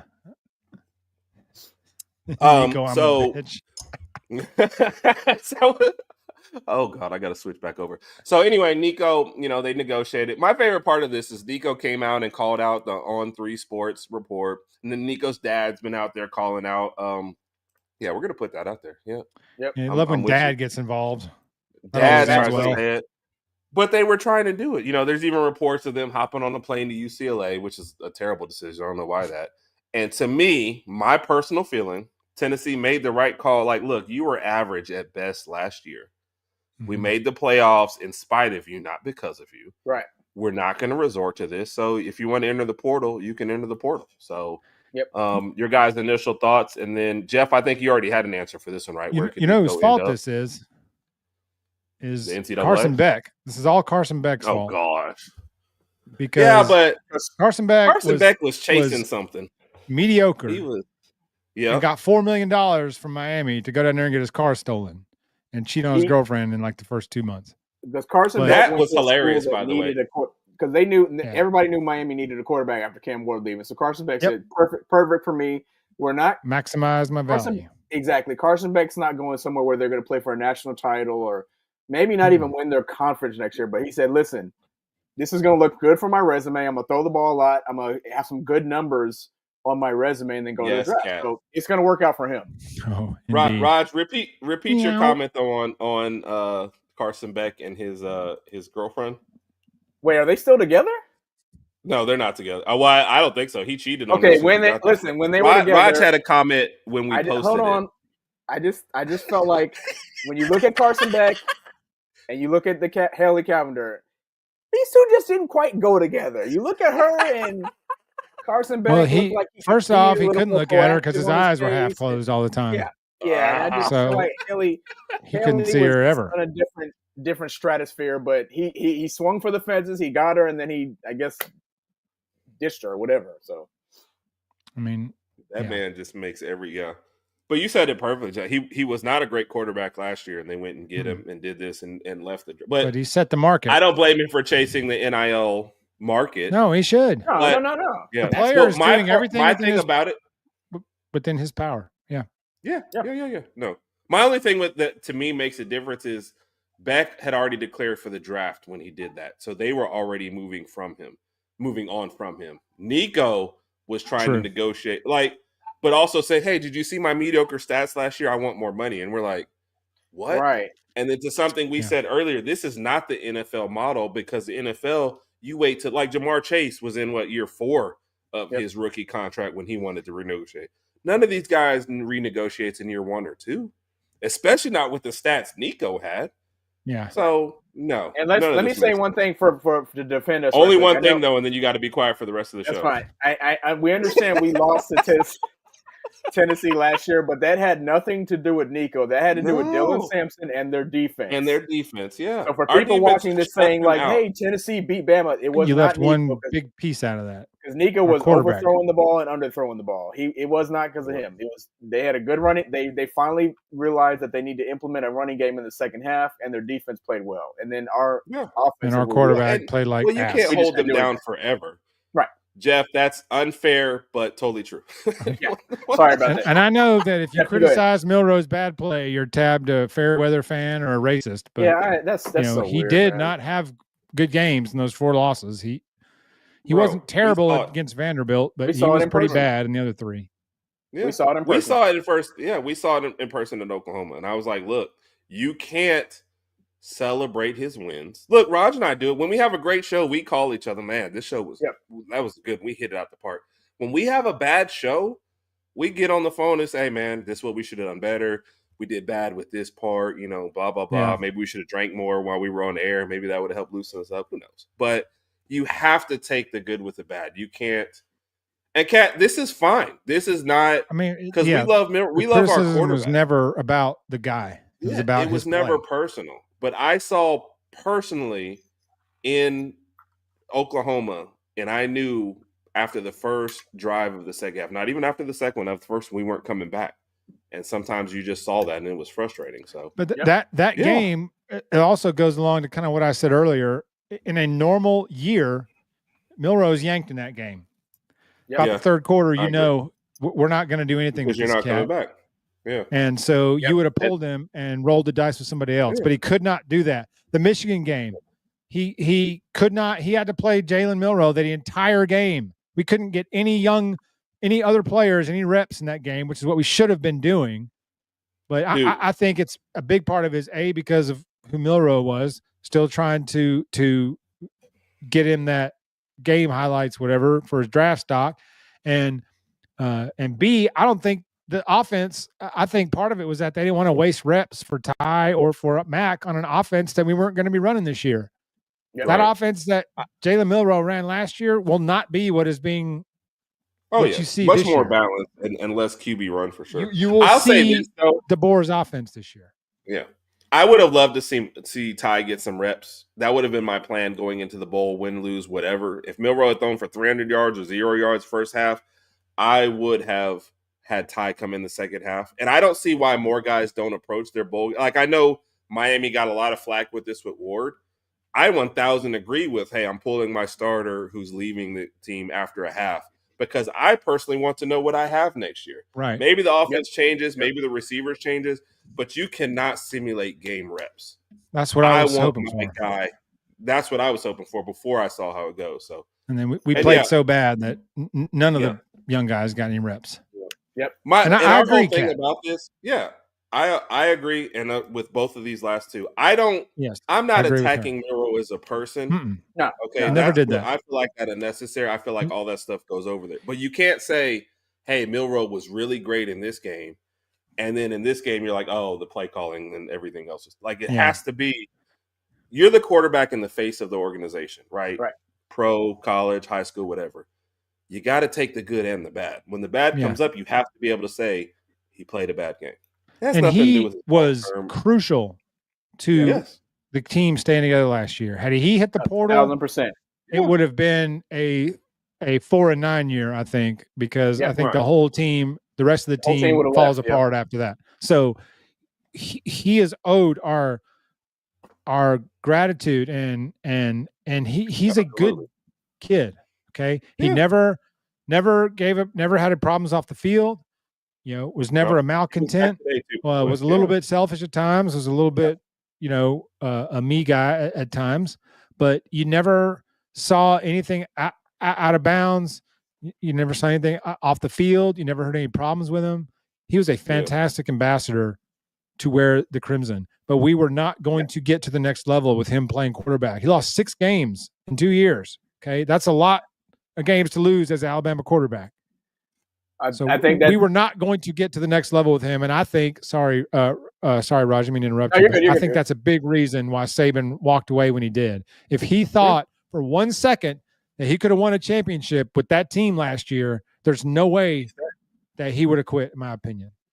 No, I agree 1,000%. I think by saying he's a fantastic ambassador with that put Miro did, he helped keep the team together. And again, to Jeff's point, had he left when Saban left, that could have really, really drastically affected our recruiting. Absolutely agree. For future years to come. Ryan Williams, guys like that could have just said, I don't want to be here and go elsewhere. So he kept the team together for the most part. Again, a couple of guys left for obvious reasons. So be it. But he kept the team together, and we applaud him for that. But as Alabama fans and podcasters, whatever you want to call it, we're always going to – it's always fair criticism. It doesn't matter if it's Milroe. It doesn't matter if it's Ryan Wood. It doesn't matter who it is. We say the good. We talk about the good, and we're going to talk about the bad. Some people don't like that, and some people have their opinions, so forth, and which they have the right to do. But we criticize everybody fairly. And in today's world, if you're making $3 million to play football there, it is open season. If you play like shit, we're allowed to walk out on our show and say, you played like shit today. And what the hell were you thinking on this play? And you fumbled. You had 5 turnovers in this game. What is going on? And what do you think's going to happen to you when you go to the? You're a piece of crap. We never did that. It was. What do you think is going to happen to when these guys will go to the NFL and they have a bad game? You think people are going, oh, it's okay. No, they're going to get roasted. It's going to be get roasted and most of these guys are making more now than they'll ever make in the NFL. Yep. It's hard to make it in the NFL. I mean, look at how many stud college players can't cut it in the NFL. It happens at all guaranteed there. All levels. The pool gets a lot smaller. But you made a great point in there about that, with criticism on them. They're paid players now. We used to protect them when they were amateurs, and that. Look, now they're making $2, $3, $4 million NIL deals. Yep, I mean, it's insanity, dude. This is crazy. These kids, they're kids. That's crazy. Now this part, I'd never take it. Like, I'm not adding any. Like, I'm not in your DMs. Yeah, I have never understood this. I don't. When I watch a game. That's a great point. Because Roger, we're Bama fans, so we get the text. If we lose, I'm getting texts. Are you okay? Are you doing unhinged, right? Bama? If you look at my handle here, I'm an unhinged one. When you go to work, I know myself. Yeah, but it's not affecting my day. When you go to work, put it out in public. The Monday after text my friends. Yeah, people dang, this guy sucks. Are you okay? Are you okay? You got your team lost. I'm like, yeah, we lost, but I'm not like nobody died the past week. It used to wreck my weekends, but I've of course, Saban, we started winning chips. That helps. That helped. Yeah, helps a little. Yeah. Before, when it was like we were so desperate for that 10th win that we didn't get it. It was tough. Yep. Yeah. So, Jeff, you had one on this. I posted. I don't remember if you reiterated it though. Where do you think Nico's? You said Ole Miss. I'm sorry. You said Ole Miss. I thought Ole Miss simply because I thought Lane would be the first one in line for a guy like that. Lane wouldn't give a crap. He's got skills. Lane will bring him in. But the UCLA thing was interesting too, because I don't know that he would stay in the SEC. He may be looking to get out of the SEC for. And I think his brother was recruited to UCLA, and then what's his name that used to be on the Chiefs was fired from there, and he didn't go there. And he's Bieniemy too. Bieniemy, which is weird to be following Bieniemy because I don't know how I feel about him as a OC anyway. So he was terrible at UCLA at Bieniemy. Where's he now? He's somewhere else now, running backs coach somewhere. I don't think he was anywhere yet. Did he land? Yeah, he got else? hired. I can't remember where. Okay. Somebody OC, some small college or running backs coach at a college somewhere, I think, if I'm not mistaken. Do you want me to tell you something about Eric Bieniemy that is funny? When we have shows, and he's a running backs coach for the Bears. Okay. We had a show where a guy was looking at the Rooney Rule and everything about it, and all the coaching hires and all that stuff.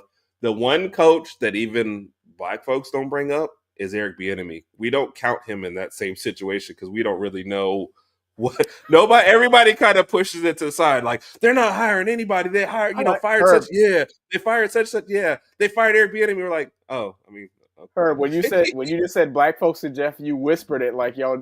He said Herb was talking really loud. Then he said, black folks. Well, I didn't want Jeff to tune off. He's already upset at the pinky. I didn't want to be like, oh my God, what have I got myself? Jeff's not upset at the pinky. He's scared as hell at that damn pinky you have because it's not human. Yeah, I don't know what that is. No, it's not. He waits till 2:00 in the morning. He's screaming, "The pinky, the pinky, the pinky." That would be a perfect joke to pull on people when everybody's drunk around you, Herb. Just say, hey, look at my pinky. You'd be like, oh my gosh, this is like the Blair Witch Project. I didn't do it this weekend. It's always great when you high five somebody or give them the fist bump and they do it. Oh, it's great. So, all right. Sorry. I got to bring up a Cat comment. So, Cat, I read this and then I heard it again this weekend, which makes me think it's true. So I heard it from a Bama player or former Bama player, excuse me. That makes me think that, yes, this is true. That Lanning called and said, hey, man, your quarterback's trying to dip. That's crazy, man. It's just kudos to Lanning for doing it. Yeah, kudos for Lanning. But I think when this whole Nico situation, like when NIL first presented itself a couple of years ago, I kind of feel like Saban was one who's like, look, dude, eventually this is going to get to a point to where the players have so much leverage, it's going to get out of control. Because prior to NIL and transfer portal, the schools and the teams, had all the leverage. It's like, look, you come here, we can do what we can make your dreams come true, take you to the NFL, blah, blah, blah. Now the players have all the leverage. Now that if players have one good season or decent season, they say, I want more money because this guy have to have a good season. Yeah, exactly. And Nico did not have a good season. And it's just going to set a really, really awkward precedent because I guarantee you after Friday, there are other kids around the country thinking the same thing Nico's thinking, like, listen, man, that's nice, Herb. They're thinking the same. All right, whatever. I guarantee you, there's some other kids around the country thinking the same thing. Like, look, I just threw for 1,600 hard yards last season. I threw for 20 touchdowns and 18 interceptions. I deserve more money. Yeah. Cheers to Nico and his interesting situation. Right. Cheers, Nico Suave. My thing with Nico is you're playing in the SEC, you're high profile, and you're playing with probably a quarterback's dream play calling. Yeah.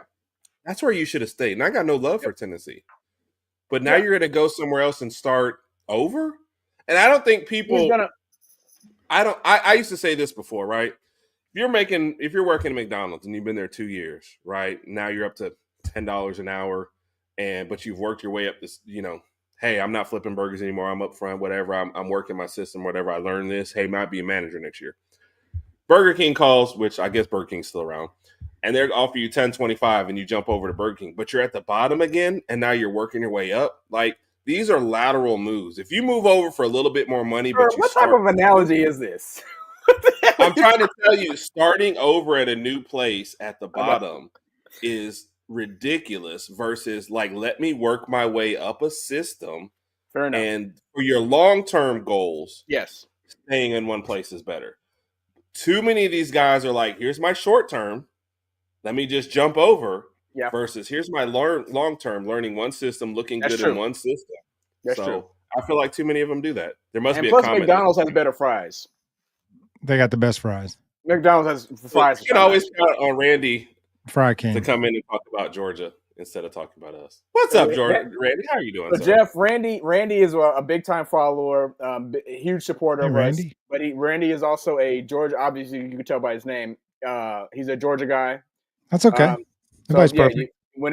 Follow his content. Randy is an awesome content creator. Knows exactly what he's doing on that side. So we follow him. We support him too. Of course, I support all content creators, regardless of what team you support. Exactly. We're all out here doing this thing.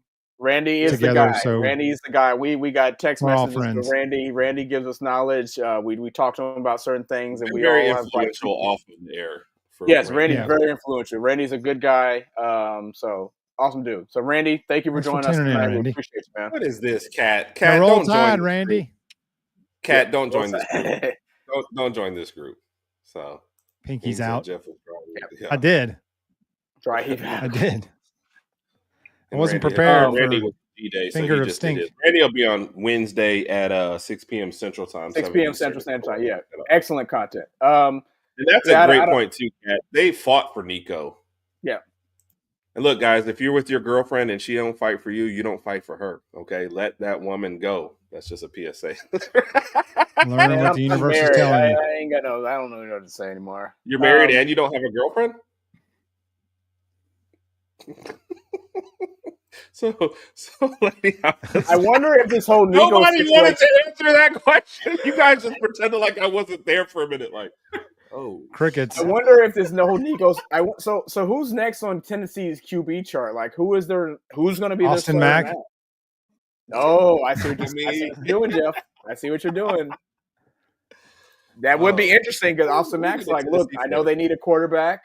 I've got a pretty good, decent resume. I've got size. I got an arm. Maybe I float over there. I mean, are there any other holdouts in spring? They can go check out the holdout room. Anybody else holding out? Who else in here is holding out? You. We have to figure that out. We have to figure that out. Jake Merkinger and George McIntyre. Now, George, man, in all seriousness, because he sounds like he should be doing my taxes. Go ahead, George McIntyre was pretty touted out. He was highly touted out of high school. I remember that. And in all seriousness, but I don't know the other guy. So yeah. And let's be honest, Nico wasn't the most phenomenal quarterback last year. I mean, I don't know where all the hype coming from. Yeah. Anyway, I still don't understand. Even when I remember the game Randy, that he played us, I've had bourbon, Randy, and I'm giving you a hard time. You know, Tennessee probably could have beat us worse than they did if Nico had connected on some of those passes in the first in the first half, but they didn't. There were a lot of times early on in the year a good quarterback would have beat it until the defense really tightened up. There were several games where guys were running free that we could have paid for. So I'm proud of the defensive improvement as the year went along. There were guys running free all season last year for us that Jay Millie couldn't figure out. Bro, so we were at the Oklahoma game, like we said, and our Oklahoma friends said, man, y'all had receivers out there all day. That's why I keep saying where people are like, oh, it's the play calling. Tennessee, too. I was like, but we had open guys. Like, what are you supposed to – if your play caller calls a play and a wide receiver gets open and no one throws in the ball, people kept going, dang it, Sheridan. I'm like, what do you mean, dang it, Sheridan? Like, yeah, I mean, he called several plays, guys were open. He just didn't get the ball to him or didn't see him or weren't looking for him or had already given up on the play or had already been hit and fumbled. Yeah. You throw 2 back-to-back interceptions to the exact same spot. It's like you didn't learn the first time. You're like, I think I can get it there. The second time was even worse because there was 3 people around that guy. I was like, that play's not going anywhere. Just had such inconsistent QB play. Yep. So yeah, hopefully those days are in the rear view. She had another one about the which situation, Nico or Carr. Well, I'll say this. Carr, with that situation, I think the Saints will be fine because they wanted to move on from him anyway. And if you're bad this year and you can kind of navigate salary cap hell is what they really need to navigate, your quarterback class next year is better. So it's not – I don't think people get this, especially when it comes to the pros, right? You either want to be great or terrible. Those teams stuck in the middle, like the Pittsburgh Steelers of the world, they're kind of stuck in this spot where, hey, we can make the playoffs, but we'll never do anything great or just barely miss the playoffs but have a winning record. You want to be terrible, reset I'm well your team, aware. I'm sorry, man. Look, I like them. The purgatory my team is stuck in. Do you think that they should move on from Tomlin? Yes. 5 years ago, they should have. Why? I like Tomlin, Raj, but I feel like why? I will say this. All right. Somebody made an article, Jeff. Let me say this, and then I'll let you get into it. Somebody posted an article where they said, here's what Tomlin does well. Every guy that you see leave the Steelers does worse everywhere else they go. So all those guys that you think, the Jujus of the world, they do worse when they go. My thing with the Steelers is they've clearly hit a point where we're just trying to win more games than we lose, but they will never solve the whole picture to where they win a title. That's a valid. Out of all the years I've known Herb, that's probably the smartest thing he's ever said, and I can actually agree with it because Herb says a lot of dumb stuff. That's the smartest thing. Yeah, exactly. That's what I thought. Go ahead, Herb. Go ahead, Jeff. No, Raj, we have not won a playoff game in a decade. This is the Pittsburgh Pittsburgh Steelers. I'm sorry, the Sixburg Steelers. Okay. The goal is trophies. Lombardi. There are 6 Lombardi trophies in the Steelers facility. Okay, 6. There aren't any trophies for non-losing seasons or one game over 500 seasons, which is what we are for the last 10 years. We're just good enough to pick 20th in the draft, just good enough to finish 9-8 and get beat in the first round of the playoffs and not even be competitive, not even be a contender. That is not the standard in Pittsburgh. Mike Tomlin has successfully moved the standard from championships to just finishing a game above 500. And making the play. Yeah. He's the only coach in the NFL that playoff results don't matter. He has not won a playoff game in 9 years, and he got a 3-year contract extension. Every year, we go into the playoffs on a 6-game losing streak or a 5-game losing streak or losing 5 out of 6 or 6 out of 7 every year for the last wherever. That one year we were 11-0 and lost 7 games in a row, including to the Cleveland Browns at home in the playoffs. You should have been fired that night. If you lose at home to the Browns in a playoff game, you should be fired that night. He should have been fired that night. Okay. Yeah. But he's not good at anything. All right. What's he good at? Jeff, I'm going to say one thing. I'm a Miami Dolphins fan, and I have been since the late 80s. We have not won a playoff game since 2000. And you would love Mike Tomlin. Exactly. Right? Exactly. Right. But if New England goes 10 years and doesn't win a playoff game, that's not good enough.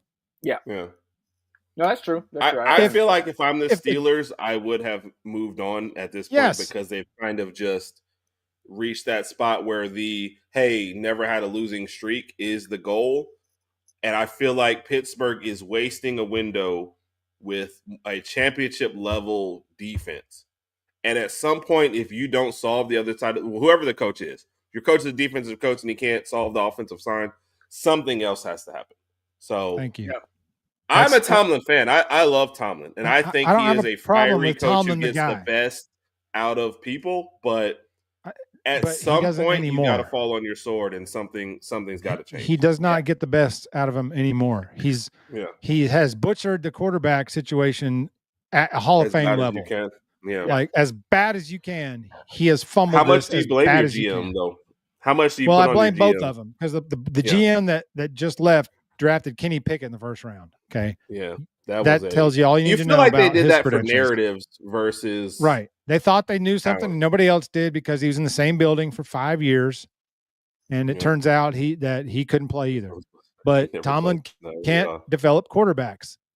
Look, he can't develop quarterbacks. He can't get the offensive line right. His assistants never leave and get better jobs. He has no coaching tree. How do you not have a losing season in 17 years and have no coaching tree? Yeah. Now, maybe that's overrated. Maybe a coaching tree is overrated. Could be. But I can't believe not one Tomlin assistant has become a head coach or gone on to be successful as a coach somewhere. Not a single one.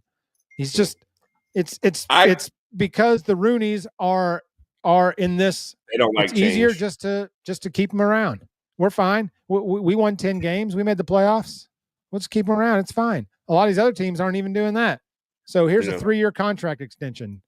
Yeah. For butchering the quarterback situation and not winning a playoff game in almost a decade. That's ridiculous. Yeah. The Jacksonville Jaguars have more playoff wins in the last 10 years than the Pittsburgh Steelers. That is a fireable offense. No. The Dolphins have history. The Jaguars have been shit since they were birthed. And we lost a playoff game to them, gave up 50 points to Blake Bortles in a playoff game, Mike Tomlin. Yeah. But the Dolphins' history is history. Like, it's old. Like, whenever I talk about the Dolphins, I always have to say, we have the undefeated season and won the Super Bowl, but that was 1972. After that, I really don't know what else to say.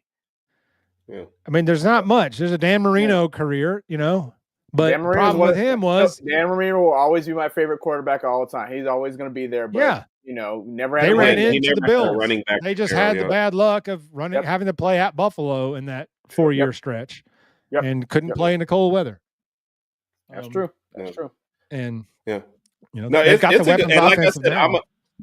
I love Tomlin, but you feel like it's run its course. at Pittsburgh. And at some point, that's all I'm saying. In my opinion, how much longer will Tomlin be in Pittsburgh? As long as they let him stay. As long as they let him. It's hard to fire a guy, Ross, who never has a losing season. That's the problem. Right. He's doing just enough. Okay, and if he gets fired, he will be hired within 24 hours. Somebody will hire him, and that's great. If the Saints hired him, that would be great for the Saints. If the Dolphins got rid of McDaniel, that wouldn't be good for the Dolphins because all Tomlin cares about is defense, and so that's why Pittsburgh puts all their money on the defense. And then Derrick Henry runs for 200 yards. And then they put all their money on the defense, and Blake Bortles hangs 50 points on him in a playoff game. And then he puts all his money on the defense, and the Cleveland Browns hung 48 on him in Pittsburgh in a playoff game. So this formula isn't working, but the Rooneys don't give a shit, apparently. Pardon my French. Yeah. You're good. It's after dark. You're good. Anyway, this is my Steeler rant, and I go on it all the time because we can't. We don't lose to get a draft pick where we can get a transcendent quarterback or transcendent player. We're always picking between 19 and 21, and then you get a left guard, or a nose tackle, or a safety. Isn't Kenny Pickett a Super Bowl winner, though? He is. Never forget this. Tomlin passed on Lamar Jackson for a safety. Terrell Edmonds didn't make it to a second contract. Now he's on the practice squad. Your problem with the great defense is what's that? Did you consider that a safe pick? Don't let Jeff. Don't do it, Jeff. Don't do it. Jeff? Don't do it, Jeff. Jeff, see what I did there? Don't do it, Jeff. I see what you did there. I'm not going to bait, and I'm not taking the bait. Hey, that was a safe pick. So we also passed on Jalen Hurts. Okay, we also passed on him for Chase Claypool. Remember that. Remember, Mike Tomlin said, Jalen Hurts doesn't do it for me. I'll take Chase Claypool. Yeah. Did he make it? Like I said, outside of TJ Watt, nobody has made it to a second contract that Tomlin's drafted. Yeah. Outside of TJ Watt. Like I said, I'm a Tomlin guy. Yeah. And I can't, at some point, you can't defend it. You're like, look, bro, you are in a spot. And so we were on there, Travis, who popped up earlier, he mentioned this. He was like, some owners are content with just making the playoffs, cashing checks, and being fine. Like, I don't feel like the Rooneys are those people, but at some point, you have to think, are we going for it or not? And if you're just going to sit in a spot where you're just making the playoffs and doing the bare minimum, like, is that – I don't feel like that's Steelers tradition, If the Jaguars made the playoffs every year, I think they would be – oh, this is great. Maybe one year will be our breakthrough year, but we make the playoffs every – but I don't feel like that's the Steelers. So I mean, look at the Eagles got fired Andy Reid. This is our favorite Georgia Bulldog. Carol's in the house. So what's up, Carol? Hey, Carol. The Eagles fired Andy Reid, for Christ's sake. Then they fired Doug Peterson, who won a Super Bowl. Now they're going to fire Sirianni in a couple of years, and he just won a Super Bowl. But Tomlin's unfireable. Okay, all right. It depends on where you're headed. Like, are you going for it all or not? And we're fans, so we want to see our team. Go for it all. And you're willing to, as a fan, I think, hey, if I got to sit through 3 terrible years for you to rebuild and get there, I want to see that. Like that's the thing. Worst thing to be in any sport is mediocre all the time. And let's just be honest. Making the playoffs all the time and not winning the playoffs, any games, is mediocre. So, Big Mike, I was wanting Ben Johnson. I was hoping they fired Tomlin and hire Ben Johnson. Like they need an offensive-minded coach, whoever the next guy is, whenever that is. Solid, right? Yeah. The defense is solid, but they're all long in the tooth now. They need to dump Watt, Minka. They need to blow it up, get draft picks, and rebuild this thing. Because Minka make 100-something million, Watt makes 100-something million, and Derrick Henry ran for 200 yards like shit through a tin horn. Those are weird numbers for that. Did you agree with him letting Najee go? No. And then again, they did him no favors. They did him zero favors. He had no quarterback in his 4 years. Right. Had a patchwork offensive line and a terrible play call. He had the worst play caller, Matt Canada, in football for 3 of his 4 years and still ran for 1,000 yards. Only running back in the NFL to have 4 straight 1,000-yard seasons the last 4 years. But nobody wants to give him any credit because it's a 17-game season. So it's not that really that impressive. Then how come nobody else in the league has done it? Right. I mean, I feel two fumbles in 4 years. Raj okay, so he didn't run for too. Darren Reed in the transfer portal. We'd actually saw in a group chat that might happen. So damn it. Yeah, we were hoping we could keep him, but I'm not 100%. I feel like that's one of those just opens up a spot for us to go get somebody else. But we were asked on not another show. Rylan Griffin. I swear to God, I'll blow a gasket. I've I heard don't know. that. Everybody's excited. There are Griffin. some people that are excited. Like, let's get Rylan Griffin back. I'm like, no, I don't God, know. no. I don't want to look back. Look forward, not backwards. Right. Yeah. I'm not. I'll be honest. Somebody asked on the show if we were who was more important, Stevenson or Reed. And I was like, I mean, Stevenson's bigger. It's hard to tell, man. Reed had flashes, but I was like, either one of those guys I feel like is replaceable with what we had. I'd like for guys to have continuity and stay, but if they don't, those aren't the worst losses in the world. I mean, Reed, we didn't know he was hurt the whole year. He didn't get. We got 25% of Reed. And Stevenson didn't start showing out until like the later half of the season. I missed which person caught. Steven, talking about Griffin. To Jeff. Okay. Hey, to Jeff and Way Offside, the entire crew, man.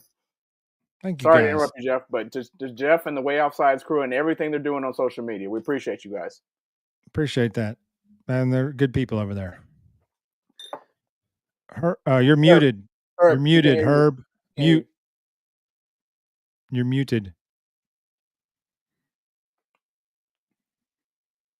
Can you hear us? How about now? There we go. There we go. Now, yeah. No, I got a different mic, and I think it's got to be returned. I think it has something to do with your pinky. Don't show it. Don't show it. Yeah, don't exactly. Show it. Don't do it. Good Lord. Okay. Is it okay, she was saying about Ryland. Yeah. I wanted to address one real quick thing from Kyle that was, I think, back in the and dang it, I should have started because I missed it because it was back on the Milroe conversation real quick. I don't know if you mean like making a change quarterback wise or play calling wise, but if I call a play and the play works and the quarterback makes the wrong read and throws an interception, is that a bad play call or is it a bad quarterback play? My problem with Milroe has always been when he's great, we praise him.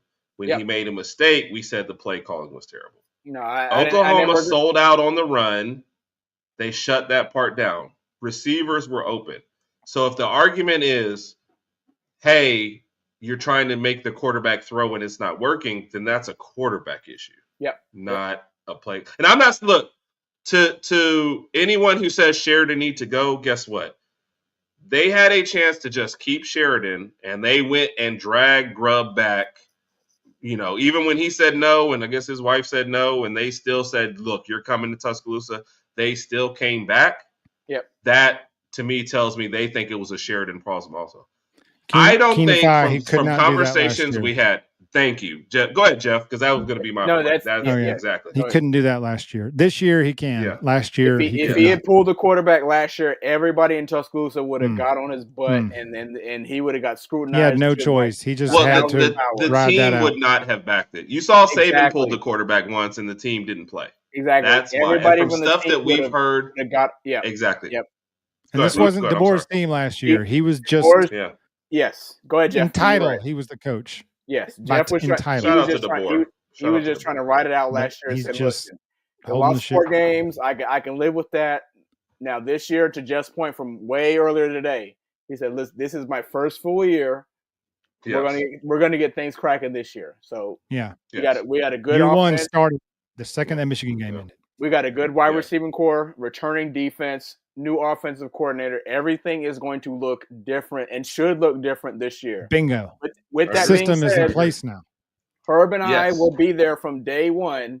Herb and I will be in Tallahassee at the Florida State game. We already got all that booked. We will be there live, and we cannot wait to see it. We know the Gus Bus will be there to help Florida State out, but after the season they had last year, we just cannot wait. Herb and I had to jump on it. We jumped on it. We're booked. We will be there, see it live in person. This season is just going to be – I just feel like we'll have our ups and downs. We know we're not going to be perfect, but successfully we're going to be better than what we did last year, and we're going to look differently. It's going to come down to the QB and just distributing the ball differently and have plenty of weapons. Have plenty of weapons. A wide receiver running backs run. Dude, Not the quarterback run. The wide receiver room is deep. Ooh, the wide receiver room. Yes, yeah. I'll say this as a stupid bold. If something happened and the Germinator and Ryan Williams sat out a game, you have enough guys behind him where I think if you rolled out Horton, Brooks, Hale, Rico Scott, obviously there's a little, talent drop there, but I like those guys enough to think, okay, you should still win a game with those guys. To the wide receiver room. Yeah. Don't, and I hope nobody sit there and say, oh, you know how stuff goes. Herb said that we'd be fine if Ryan Williams could. No. You need Jeremy Bernard and Ryan Williams for a good year. Yeah. But I like what the guys behind are producing. Yes. I like this new era of college football where a guy like Brooks can walk on campus and have a shot at a starting job where you might not have seen. Yeah, shout out to the wide receiver. Cheers to the wide receiver room, yes. I think the running back room is also good as well. Yeah.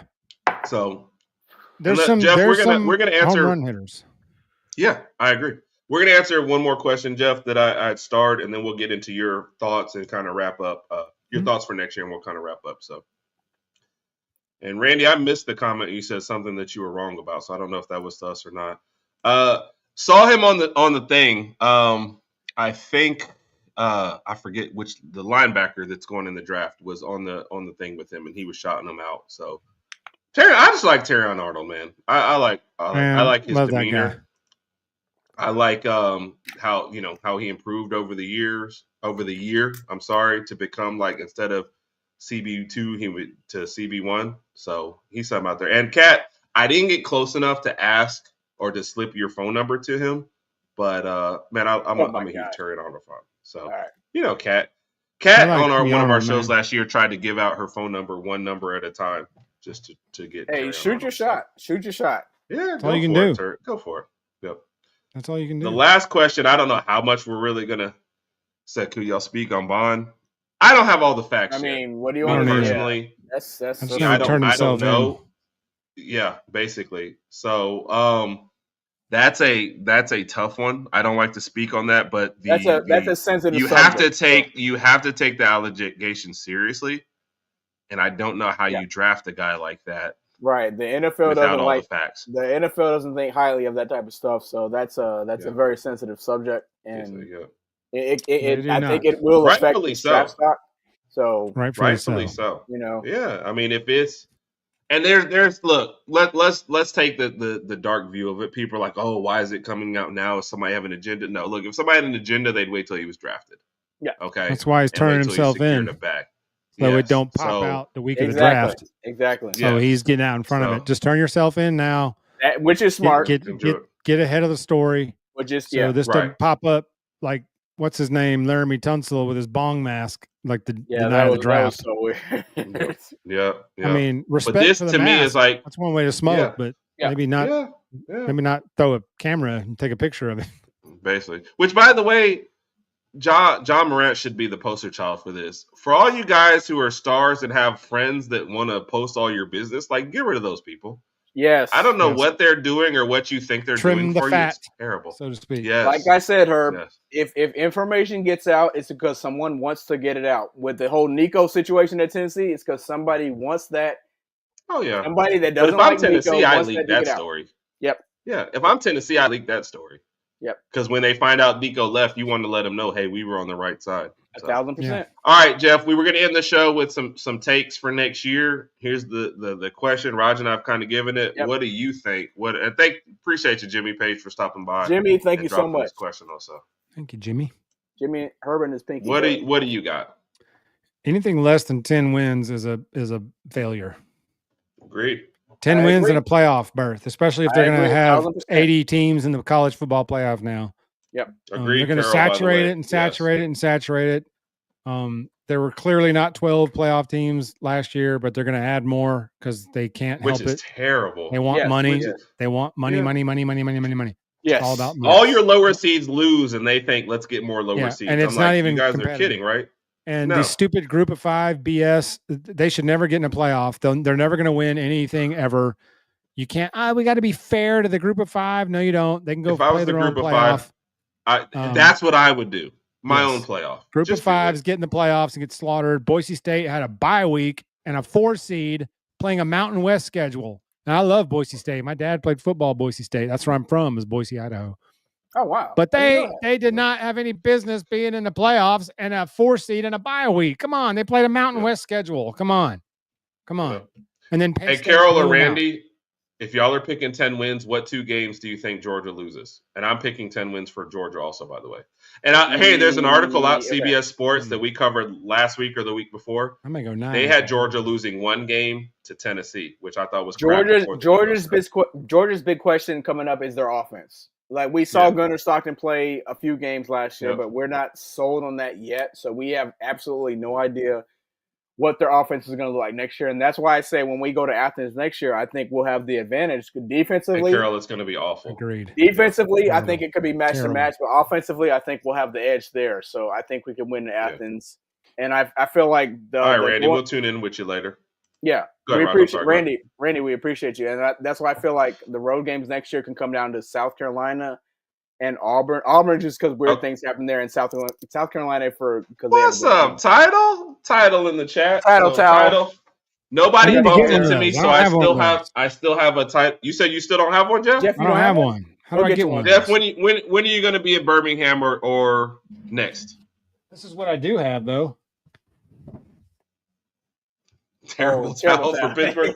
All right, Jeff. I do have one. Jeff, because you came on the show, this one is yours. So you let me know either next time you are in Birmingham or nearby, or I'll let you know when I run down to Montgomery.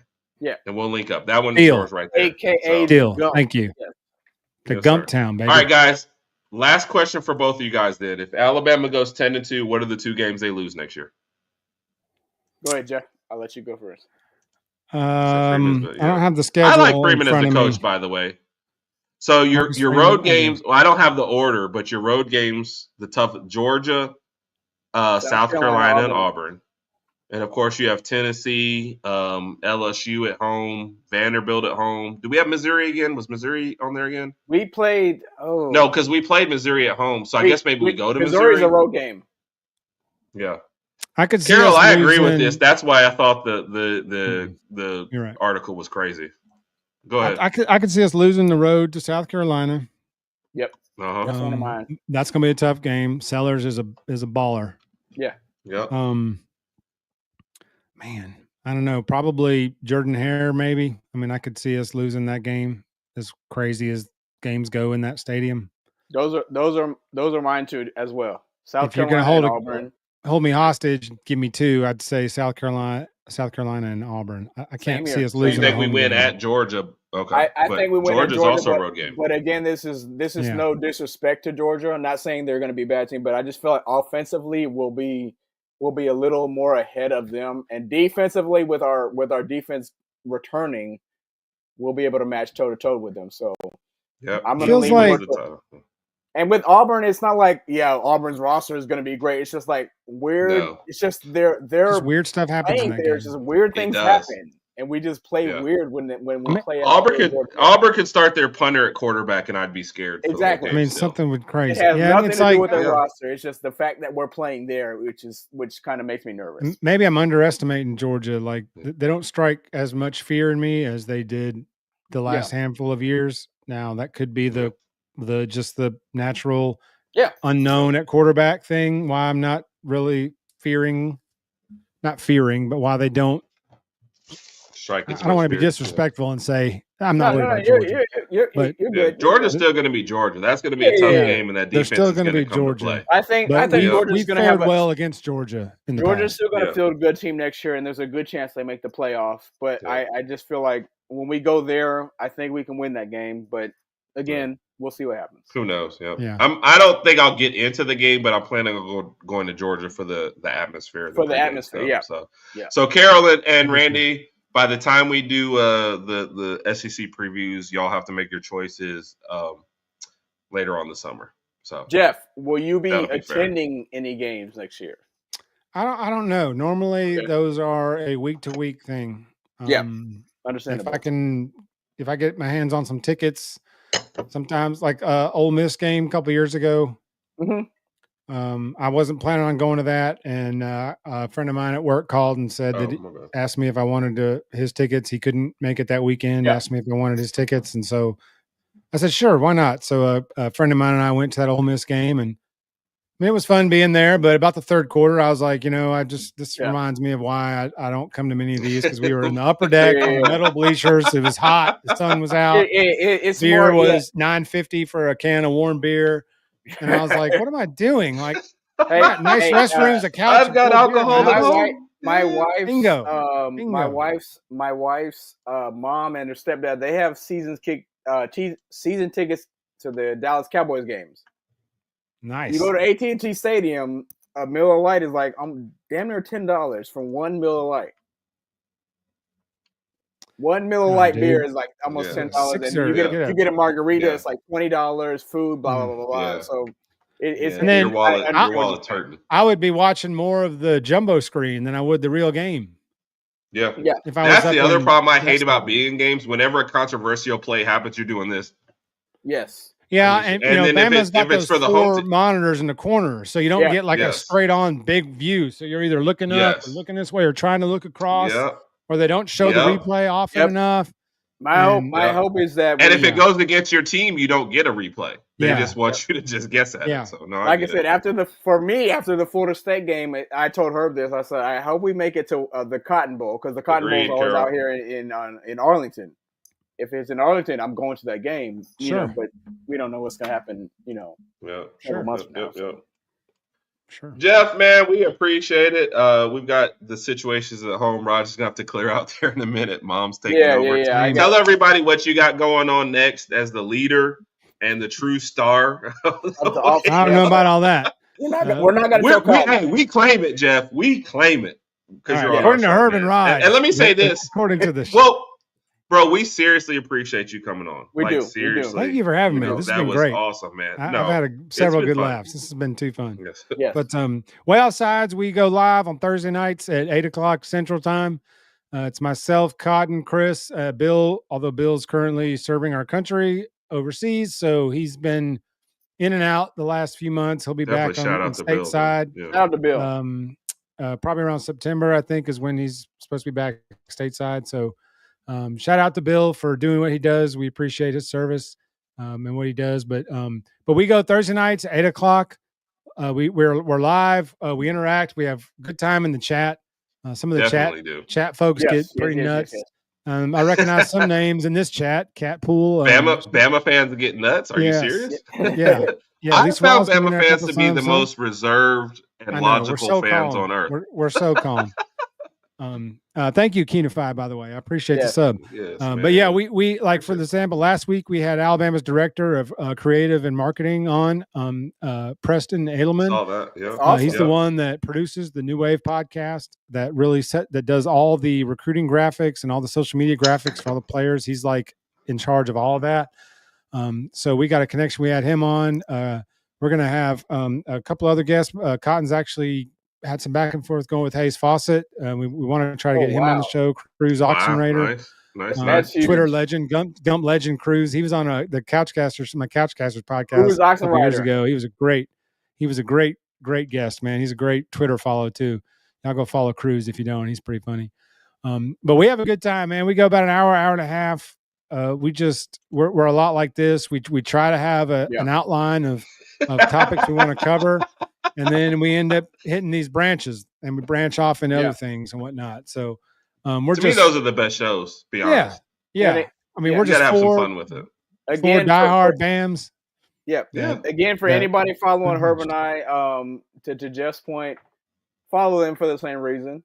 You guys like our content. The Way Outsides guys produce excellent content, so please follow them.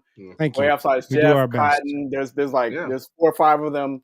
They produce excellent content. It's good. I try to check it out whenever I can. Herb and I do the same thing. So we appreciate y'all when you do. Of course. And we're all just Bama fans, man. We're all trying to support each other. Exactly. We're a rising tide lifts all boats. So shout out to Bama Standard. Shout out to you guys. Shout out to everybody out there creating content, whether you're a Bama fan, Auburn, Tennessee, Georgia. Yes. Shout out to everyone just getting out here creating content, just supporting your team, meeting new people.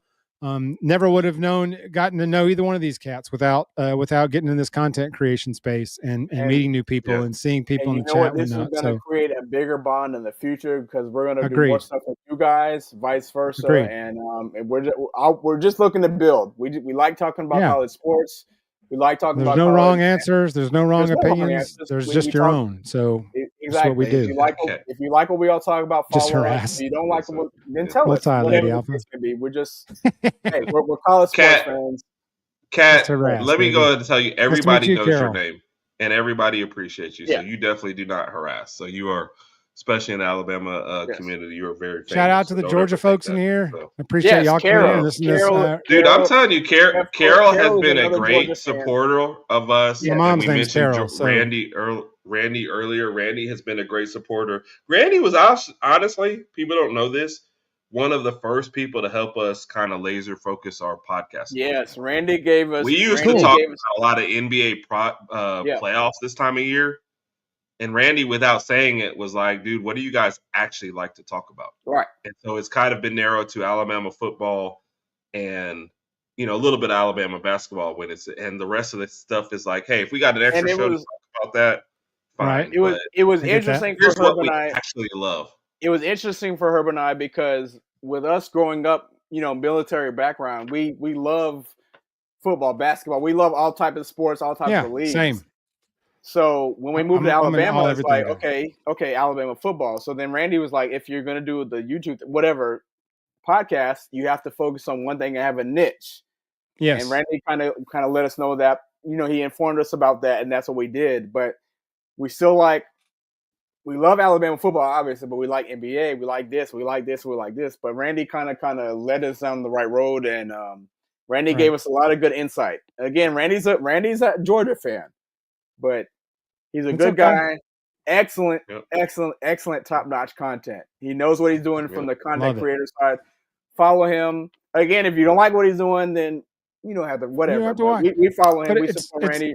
I really like talking things like about this, like when the season's about to start and we're getting around to fall camp, having, Randy, like you said, Georgia fan or Auburn fan, contribute to the show, to the discussion, because we don't follow those teams with the passion and the verve that we do Alabama. So we rely on other fans to chime in too, to give us insight on the teams they follow that we don't follow message boards or study the depth chart. We only do that for our team.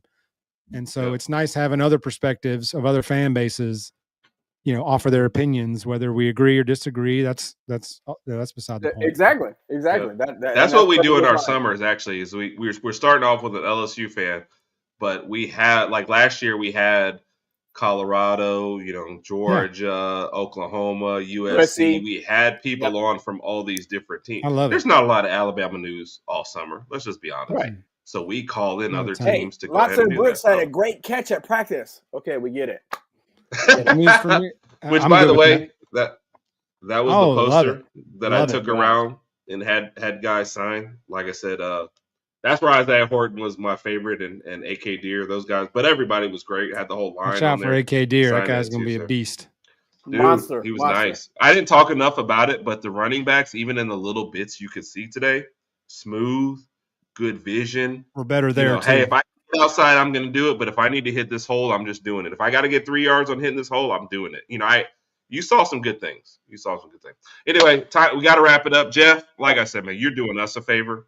Jeff, 1,000% appreciate it. I'm saving the title towel for you. So you and I, I got your number. You and I will link up at some point. Maybe I'll buy you a drink. We'll have start a group text and throw Rogers' number in there. Yes. We'll do. Appreciate you, man. We're Thanks, definitely guys. We've been in awe of you guys for a long time. So man, we appreciate you stopping by. Hey, this has been our longest. This has been our longest Saturday night podcast. Yes, so that's my. That tells you we're having fun. Because we'll cut a podcast off in a heartbeat. We started these at 30 minutes. I don't know where they went.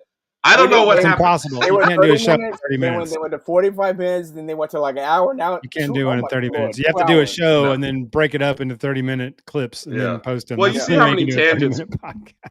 Yeah. Well, you see how many tangents we run off on too. Yeah, we I'm love bad about tangents. So I go off on a tangent. we love. That's why we love you, man. That's why we love you. We definitely appreciate it. Herb, And with that time, yeah. I won't do it to you guys. Gosh, I won't do it to you guys. All right. gonna do it. Love you guys. Everybody have a good night. Peace out. Roll Tide. Hey, roll Tide.